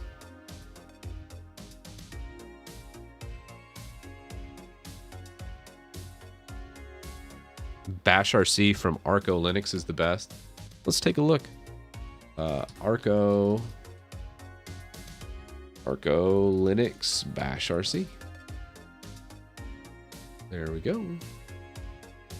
We got Arco Linux ISO. Here's the bash RC from there. Editor, they're using Nano. I'd probably change that to Vim. But you know what? I probably should grab these so we have that in our bash RC. Is that not on there? Okay. Let's add history control. Let's just clean up this history. Let's do that. Check window size, whatever. Yep.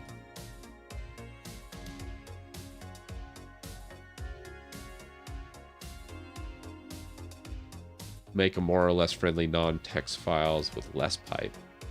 I've never used that.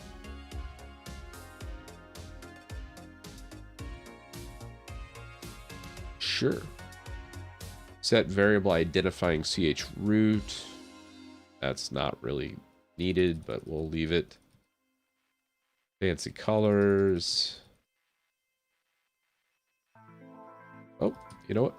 Let's do a colored prompt. Get that.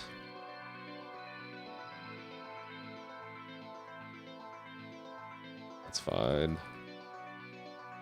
Colors. And then we have our aliases. I think for this, we're going to make a alias file and then put all our aliases over there because there's a lot of aliases I want to do, and sourcing that I think would be ideal.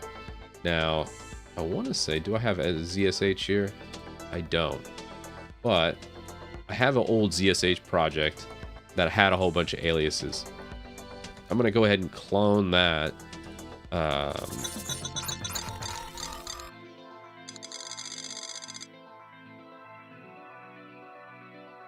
Hey, Black Worm, man. Thanks so much for the super chat. How's it going? I just caught my very first Linux malware the other day. What? It messed up my bootloader and changed the owner of my home user directory. Where'd you get it from? That's the thing I want to know. I've actually read a couple of articles about a lot of hackers now starting to target Linux installs because it's, I guess, becoming a little more popular maybe. But that's wild, man. I haven't actually run into anybody, and I haven't actually run into a virus itself that I didn't like purposely go track down. But let's see here. So this was everything. These are all my aliases. And what I wanted to do... Yeah. So this is my alias RC. Even though this is ZACS, it's just setting all my aliases up. So what I'm going to do is just copy alias RC to my home directory. And what we'll do is launch that. Vim bash RC. Go to the end here.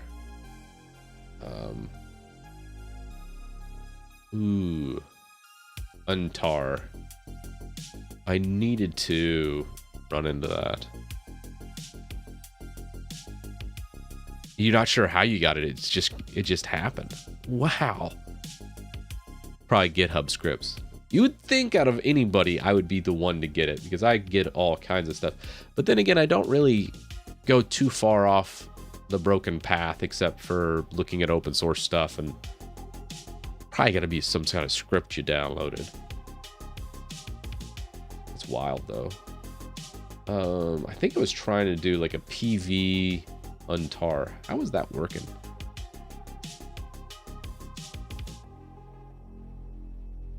That function of untar. We'll get rid of it right now. But let's go ahead and how did I call that? It's cat.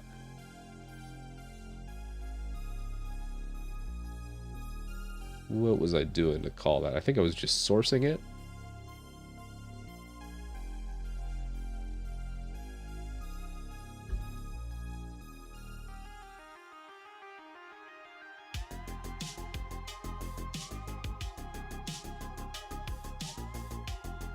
Yeah, this is where I was pulling the source from. And what we'll do is probably move this into its own one. We'll call it bash. Yeah, let's make a directory, call it bash. Let's move alias RC to bash. And then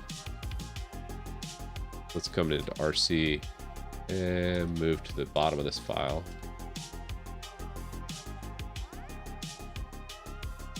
And we'll replace what? ZSH with bash. Yeah. So we have that.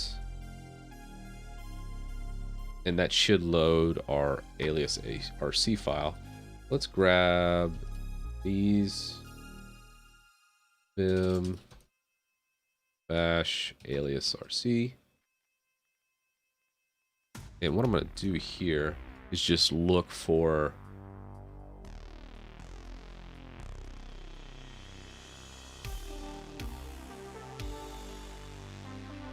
I think I see most of my LSs. So I do here LL. Do I have trash in here? Because I did add that. Let's just... Oops.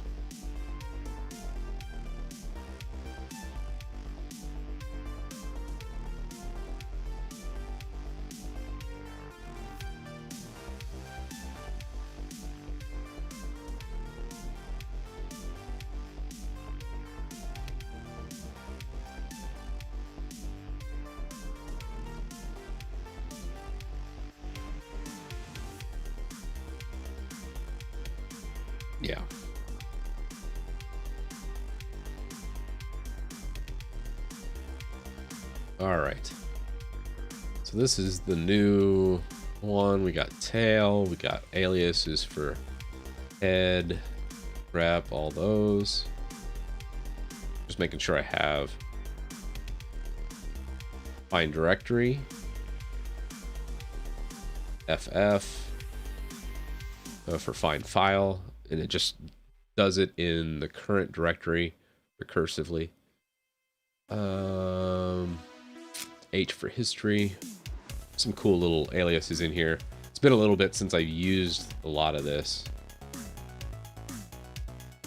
Don't need that anymore. Update grub's kind of nice when you're in Arch as well.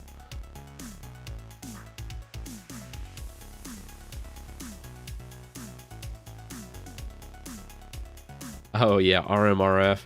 I don't know. I think if you do star and you do it from a root prompt, you can still wipe out a system.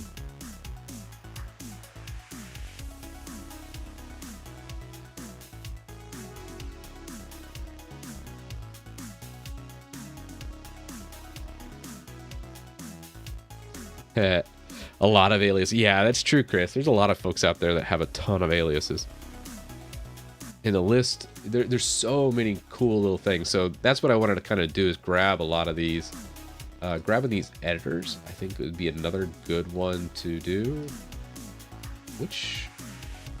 Oh, that's a number 4. Let's move this to number 2. All right. Let's vim bash rc. Vim bash rc. And what we're going to do here is... I don't think I have an editor and that in here. So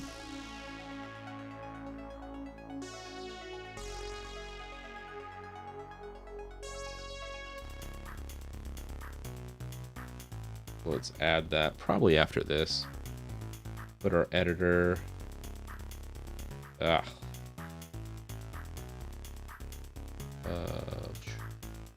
Nano vim. Oops.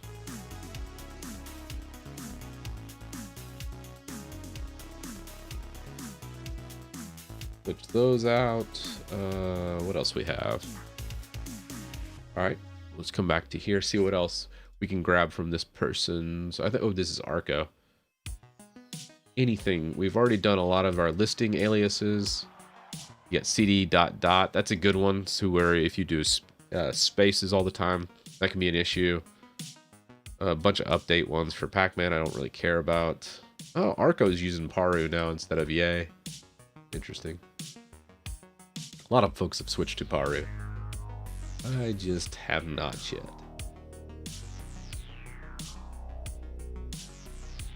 Too light DM. Oh, that's funny. They set up aliases to switch out the whole display. That's funny.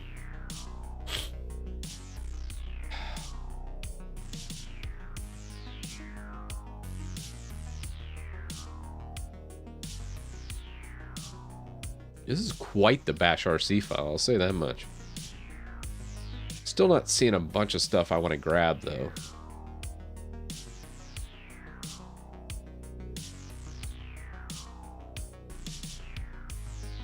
I kind of like how they did this a little bit, where they would do the editor and then call, like, NFS tab. It's cool. I don't think I'd use it, but still a cool idea for an alias. Some aliases I wanted to do was like PV and doing progress bars for copies, moves, rsync, all that. But rsync can be a little tricky.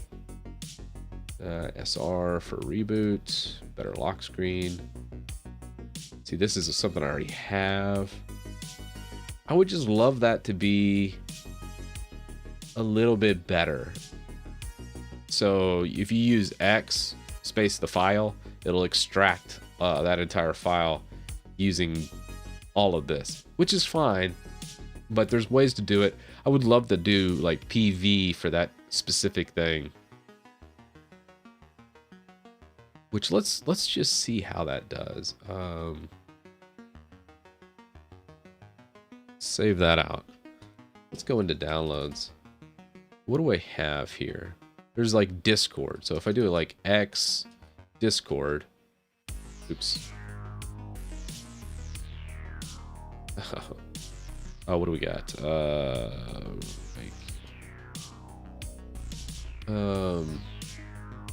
Let's try that again, except this time let's put tar in there. No, that's not.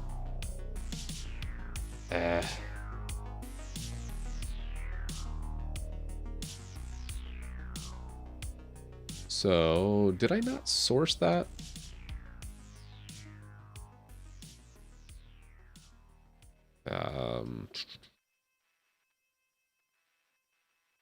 G, invalid option. Okay, let's fix that. Let's go bash alias RC. Let's just do %s dash G dash G. Maybe space dash G. Okay. Let's just replace that entire thing. Good enough.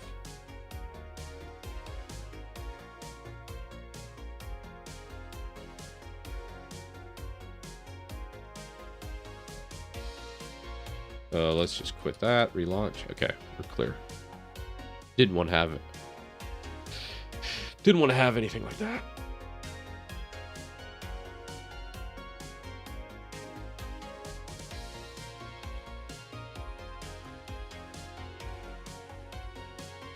Yeah, using GitHub's super powerful.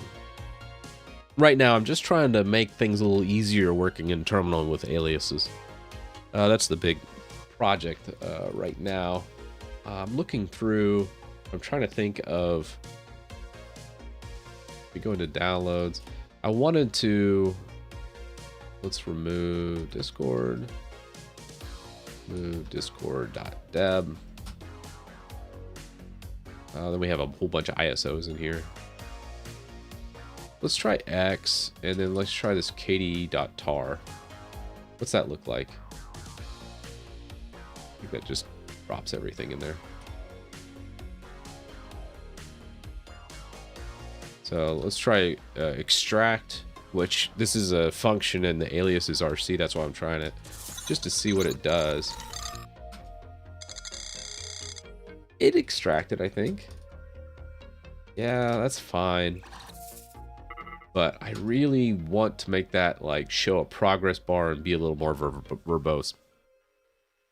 Bug makers, can you do a video on how to optimize the setup for benchmarking and 3D benchmarks like Unigen or 3D Mark for maximum score? Yeah, I've done it's been a little bit since my last Windows update, or Windows optimization specifically for some benchmarking stuff, but I need to. Yeah, Alex, it is Gnome. Gnome with Wayland is what I'm using right now. You got a good eye. I know. Me on Gnome. Who would have thunk it? I'm still waiting for System 76. I really wanted to just use Wayland, and Gnome has the best iteration of Wayland right now. Although, I did want to check out Sway. Sway Window Manager, which is Wayland based. Let's take a peek at this real fast. Hi, my name is Drew, and I'm the maintainer of Sway, a tiling Wayland compositor. Sway is compatible with the i3 window manager. It uses the same configuration syntax and supports most software that's designed for i3. The difference is that Sway uses Wayland instead of Xorg. Wayland is the next generation of display server for Linux and related operating systems.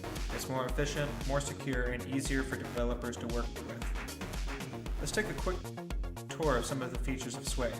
If you're familiar with i3, some of this might not be new to you. I'll start by opening my web browser. Sway will arrange it to use all of the available space. If I open more windows, Sway will rearrange things accordingly. I can move between these with the keyboard, and I can ask Sway to arrange them vertically, horizontally, tabbed, or stacked. I can change their sizes with the keyboard too. I can also split windows into containers of several windows. So far, I haven't touched the mouse. If I want to, though, I can use it to manipulate these windows. Typical Linux user with the Also possible to take Windows out of Okay. manipulate them entirely with a mouse. So it's basically They i3. recognize for prominent i3 forks such as gaps. Yeah.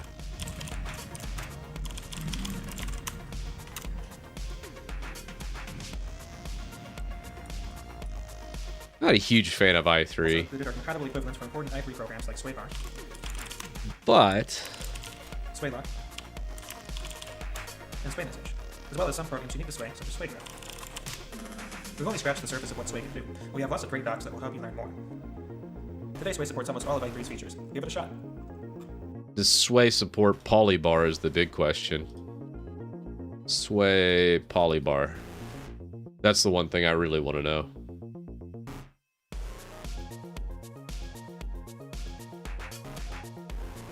Waybar. So, see, this is the problem that I have is if I switch to Sway, like all the other stuff I'm gonna have to redo as well. Like Polybar is not gonna work. I can't even use Synergy. I mean, I don't see how Wayland's. I mean, Wayland's better probably for a lot of things. Obviously, I'm using Gnome because of Wayland. I just don't see how it will ever get mainstream appeal though, because Xorg pretty much does everything that Wayland does. And everything's already made with Xorg in mind. I mean, eventually it has to get there, but we're talking probably 10 years. I just don't see it. It's interesting. Wayland i3, yeah. Oh yeah, Synthwave, man. Stream beats. Love it. What do you guys think? I think that would be pretty sweet. Progress bar for tar. Let's see if we can't do progress bar for tar. I want to say we could do like a PV.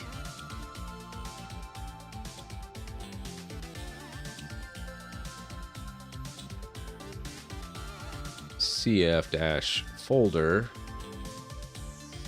That's for compressing. What about extraction?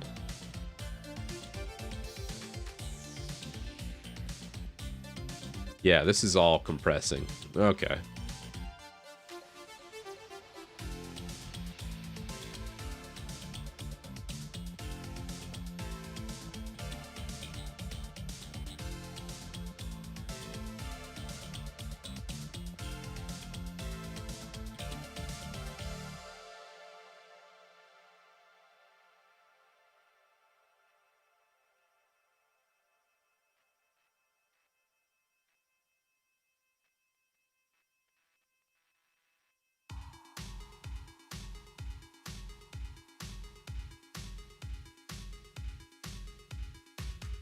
So what if we did this? Let's change. I want to do a little progress bar with the aliases, and then let's get to some i3 action here. What time is it? 11. We're still good. Still good. Let's look at doing that. Let's go vim vim bash alias rc. Let's do let's go tar. I think it was xz I was using.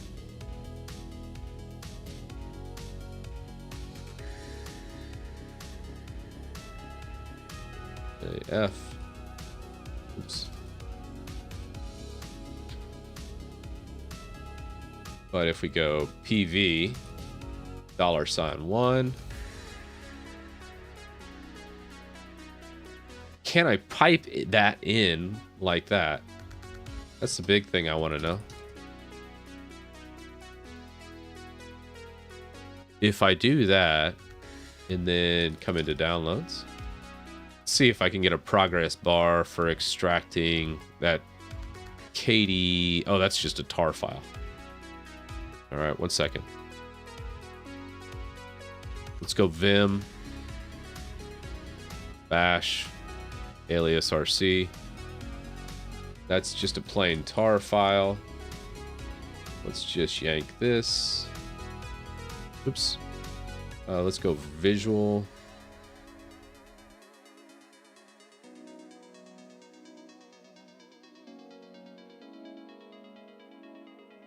I think I can just grab that. Paste that here. Ah. Fat fingered it.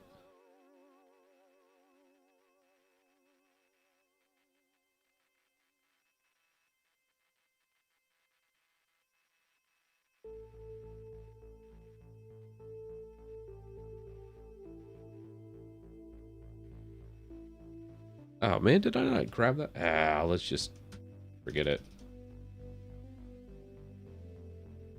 EV $1, whatever.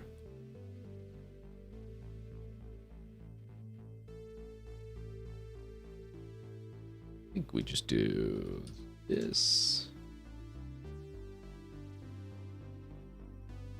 Then let's source it.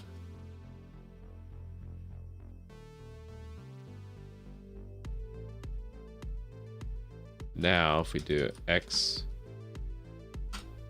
Ah! Yeah, I love it when it can. Look at that. Now we'll have progress bars every time I extract anything. So that works. And we can now add it to all of this. Alias RC. And what I'm going to do here, let's just take this guy. Put it right here. And let's just insert that.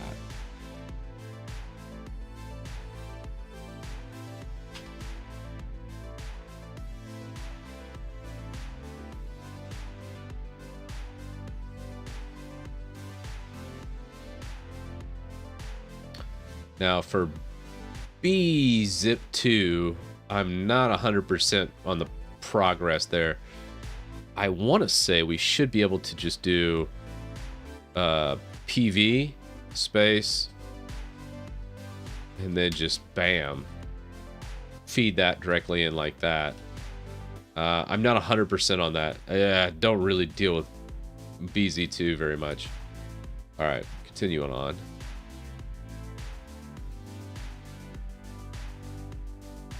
Let's just add that. Yeah, this is gonna look cool. Now, every time I go to extract something, it's super, super easy. I think we can unzip. We can test unzip too. Uncompress. And put that in there like that. And finally, 7-zip. That should pretty. Yeah, let's do unrar too. We can. We're gonna just try it out and see what we get.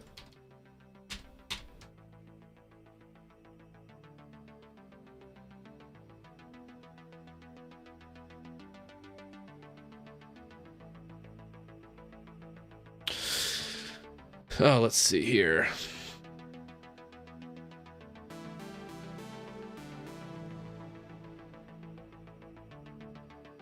Oh, cool. Somebody from New York. Incredibly thankful for the knowledge you provide. Oh, appreciate it, man. I love doing it. Love just tossing up stuff. I'm going to be trying to do a bunch of different videos coming up.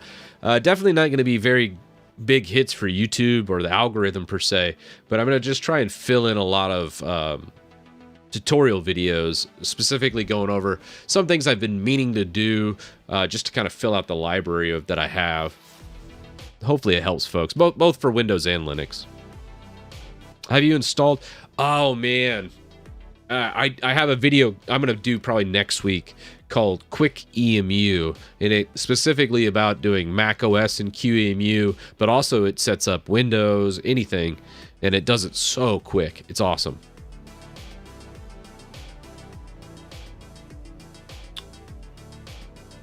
X is for extract, Cat Daddy. Although I think unrar itself will take it without the X. Can't remember. Yeah. Oh man. Hey drummer, how you doing, man? Can see you in a minute. All right, so that's good. So now we have, anytime we run into any kind of zip file, we can just do X space and that alias will read whatever it is. So let's take, what other zip files we have in here? We have a VMware. Let's just take that. So let's just go X VMware. It's a tar file. Let's go downloads. We're just going to go X VMware. Did it extract it? It didn't give us the output, but maybe it's so quick. Let's do an extract of, do we have anything else in here? Modules. Yeah, cool. Yeah, so if it's a little bit longer, it's going to give us that progress bar anytime we extract any of that. That's pretty cool. I'm really happy with that alias. I wanted to add the progress bar. I honestly think they should do that by default, but I get why they don't, because it's Linux. Move RF. No such option -E. Did I mess up my...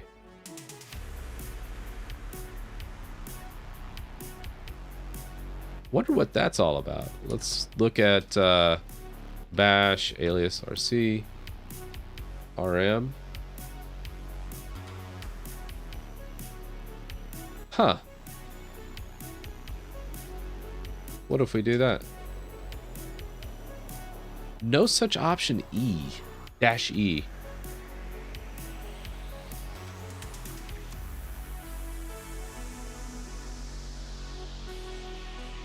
I wonder why it's pulling that. Was there an RM that I wasn't?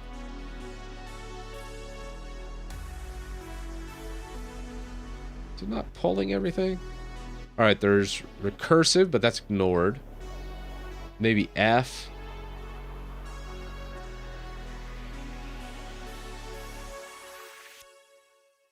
Huh.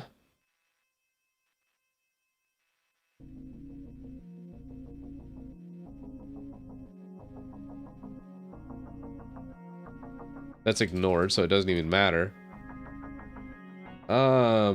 Verbose. I wonder why that's denying and why it keeps adding that E. Did I mess up somewhere? Maybe like the original bash RC file?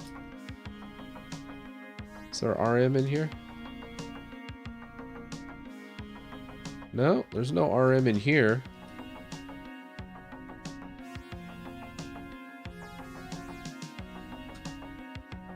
And all we have is just renaming that to trash, which is fine. Weird. All right, let me see if I'm going to catch up with chat for a second here. See if there's anybody I missed.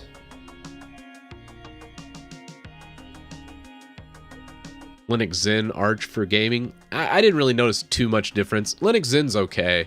I'm not a huge fan. I really like... oh, what is it? What's the custom kernel I always use? Drawing a blank. It's not Liquorix. It's oh geez. Oh heck, I can't even remember. But it's not Zen either. It was a different one. For some odd reason, I'm drawing a blank.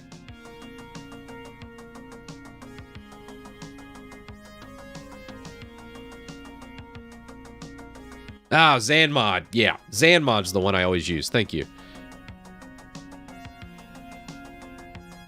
This is just plain Debian. So, gotta figure out what I did with that.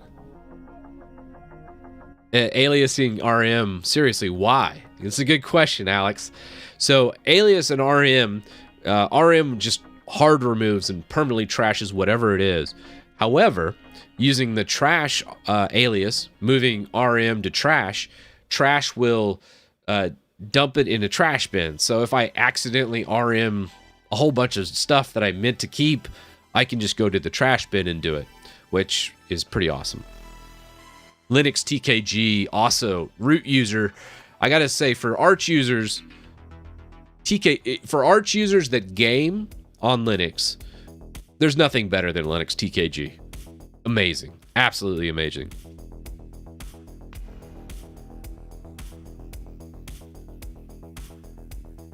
Is Debian faster than Arch? No, there's no speed difference between Debian and Arch. It's just a difference in philosophy and in packages.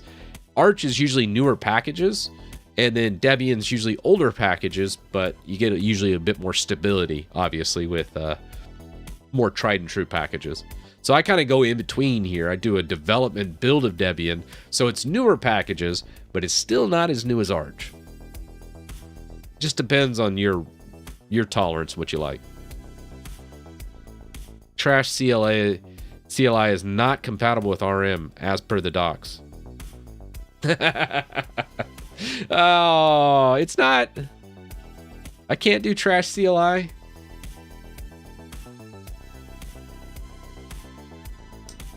Man, what about trash RM?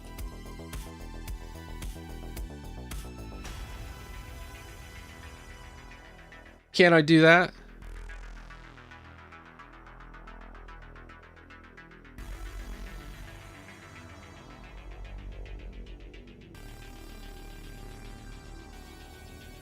Oh, I got you, Alex. The why is precisely about that. I think we can do it.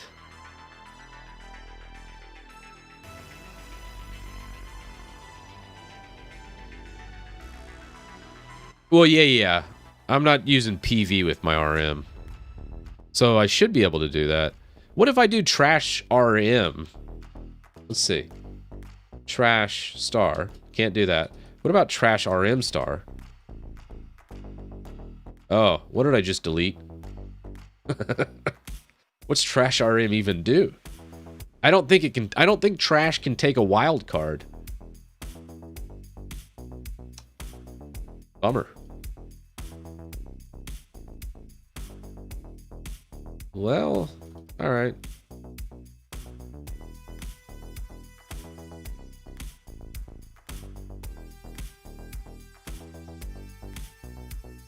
So be it.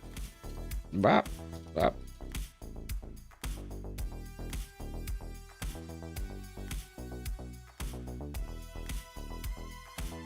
Okay, I've definitely done something here. What did I do with my aliases? I messed something up bad. It's adding the E option to everything. I must have fat fingered my alias file. Don't do that. Oh no. Did I?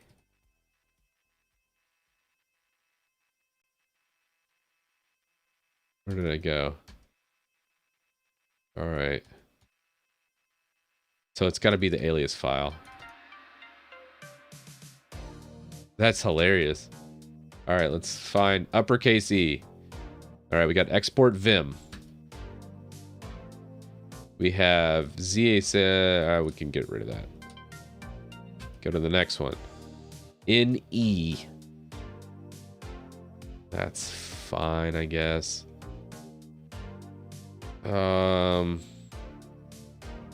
Let's get rid of this. I'm fine. I'm not going to use that. All right. Let's see what else we got. Let's make this a little bit E. Editor. I already added that to the other file. E. Okay. Maybe...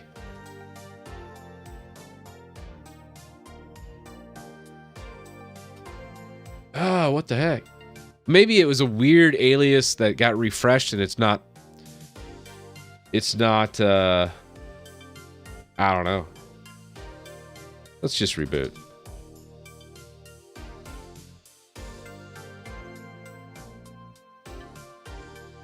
Yeah, I don't have a video on this customization, Thacker. I meant to do it, but I haven't.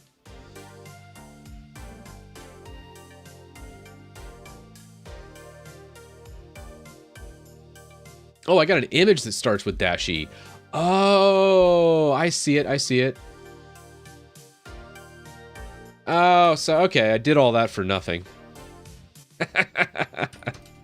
That's why it's pulling in the wild card. Okay. I'm such a goob. Thank you, guys. Yeah, all right. Oh, I should probably add that trash back in, shouldn't I?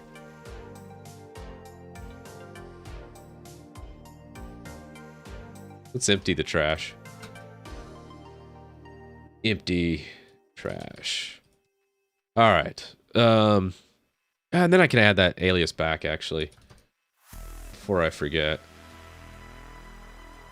Let's come down. Where do we want to put that? Probably right in copy. So let's just alias rm equals trash. Alrighty. I3 destruction time? Did we want to do that?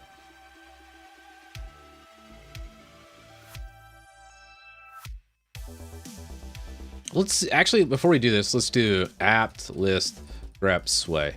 What kind of sway packages we got? Not much. We got sway, backgrounds, regular sway, sway BG, sway idle, sway lock. Eesh. Do I really want to go down this path? Sure. Why not? How much? Oh, we got some time. We got some time. I think we got... I bet we could fit this in 30 minutes.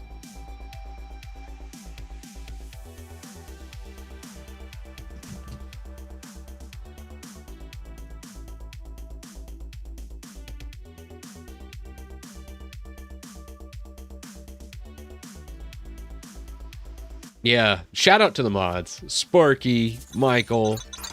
Kari's not here today, but they're great. Henrik, thanks so much for the super chat, man. All the best from Sweden. You have a beautiful country out there. Although I gotta say, I love Sweden in the summertime, but I don't think I can deal with your guys' winters. Like, it's about like -3 Celsius here today. I only know that because I messed up my car, and somehow everything's in European now. So... everything's in Celsius.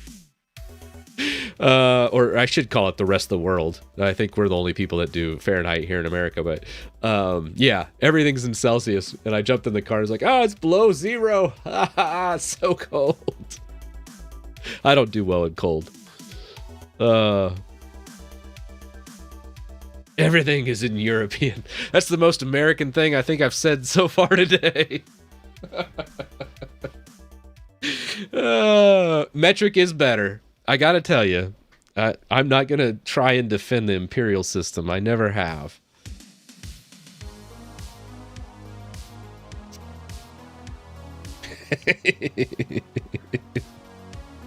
That's great. All right, let's install some sway. Let's do this. Apt install sway. Let's grab sway, which is basically i3. So now if we do sway, what all did it install? It grabbed regular sway, sway BG, sway backgrounds. I imagine we'll just grab sway lock and sway idle. I bet we're gonna need it. Sway idle. Yeah, let's just grab sway lock. I don't like idle. I don't like anything kind of doing anything in idle. Should be good. So now, ooh, we should probably do a basic config. Let's grab i3 config. i3 config. Oh, that's right. I hate their default bindings. i3 has some jank bindings by default. Ugh. All right. Where's the i3 config file? Config. etc i3 config, home directory.i3, and .config. Okay. So probably where most things will reside should be. Let's just do ls. Do we even have i3, or is it sway for where it puts it? All right, let's just log in and see what it gives me. There's no config, so a lot of times when you do this, it does not end well. Oh man, this is so gonna break your guys' view of it. Probably. We're about to find out. All right, 1 second. Sway. And hey, that worked. Okay, that's better than I thought. So now I need to, okay, I need to mirror things. What's Wayland default config to mirror? Let's see, do we have Brave? Space maybe? D-message? Okay, that's resize. That's resize. How do I launch stuff in i3? We're on Sway. Yeah, super enters terminal. I got that. I guess I could launch Brave. Can I move that? Let's Nope. Well, poo. All right.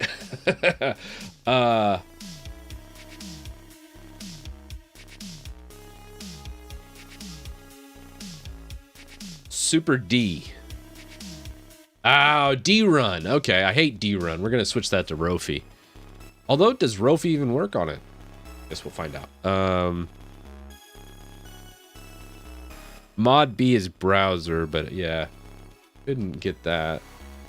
Oh, okay. I'm not hating this. What's the close on this? Ah, crap. Let's go .config. I know you guys can't see anything. I'm working on it.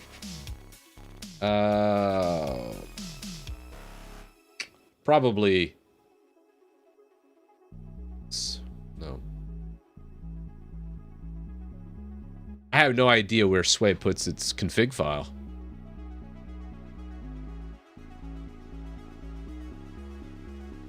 Here.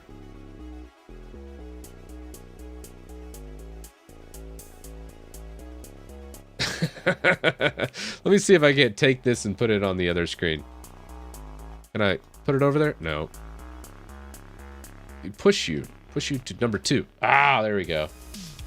All right. Now I should be able to. Well, where's my mouse? Oh, there it is. Ah, aha, aha. So, how do I mirror screen on Sway? That's what I need to do so everybody sees what I'm doing. So I don't have to like stare at this through my capture card.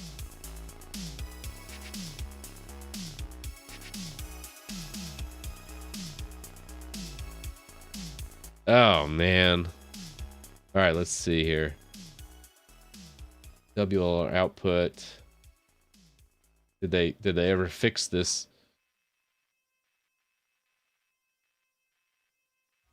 We might be okay. Let's see. Mirroring isn't handled very well through any window manager.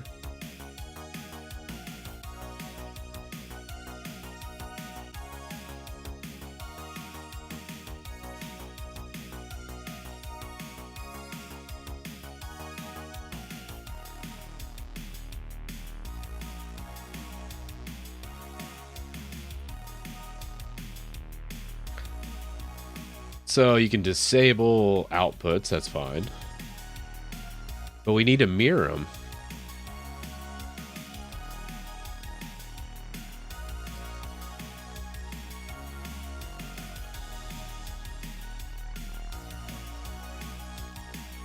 So there, this guy's like, well, just use output. Well, I'm like, well, it doesn't really work for me because you guys want to see me configure this stuff.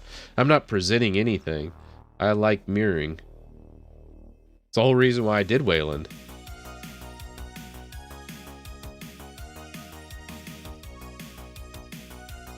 So they never did fix this.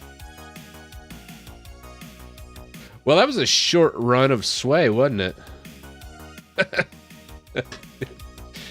it? Simple thing. It doesn't work. Oh my gosh. Really?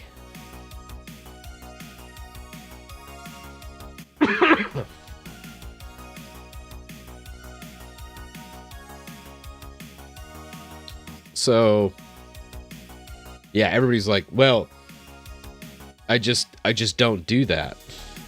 Oh, that's not a solution, guys.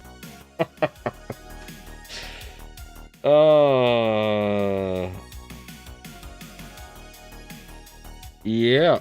Okay. All right. Well, good enough. Wait.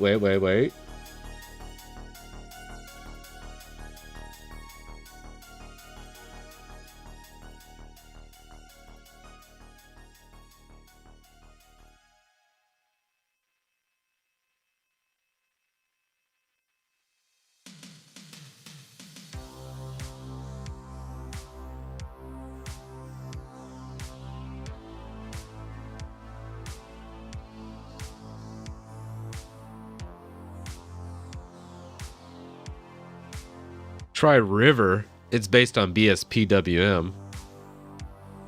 Yeah, I guess I could do some more research on this. That is interesting. Just how it's rendering everything. I'd like to mirror my output. The only reason I don't like just do like a direct mirror like I used to do is because I like to run 1440p at 165 hertz on this screen, and then I can't really mirror that because my capture card can't run at 1440p at that kind of refresh rate. So it has to basically have a separate output that I mirror. And Sway does not do that. Well. Oh, wait. That's the wrong one. That's the one I want. Let's try that again. Interesting. Ah, so interesting. All right, then.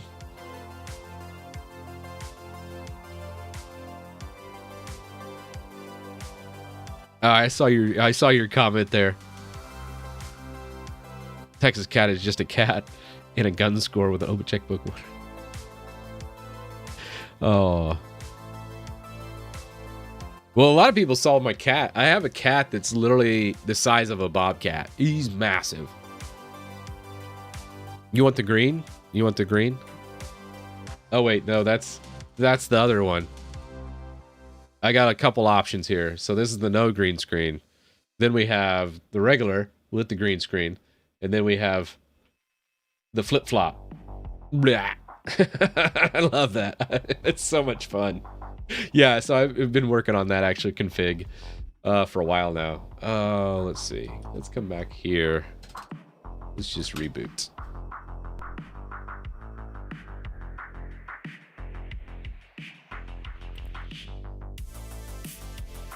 Yeah, the Arch Titus script has had some reiterations. In the beginning there was a lot of folks that had issues with Arch Titus. And with enough pull requests and other people contributing, we were able to fix almost every issue that we found between me and a bunch of other contributors, where they would say, oh, here's this, or big shout out to a lot of the people that did a lot of the work with it was a lot of the European work, like different US, non-US based key maps and those types of things. All that was done by other folks, which was pretty awesome. I was just able to do the pull request. But all right, guys. Well, I'm gonna probably end it for today. Thanks for coming by.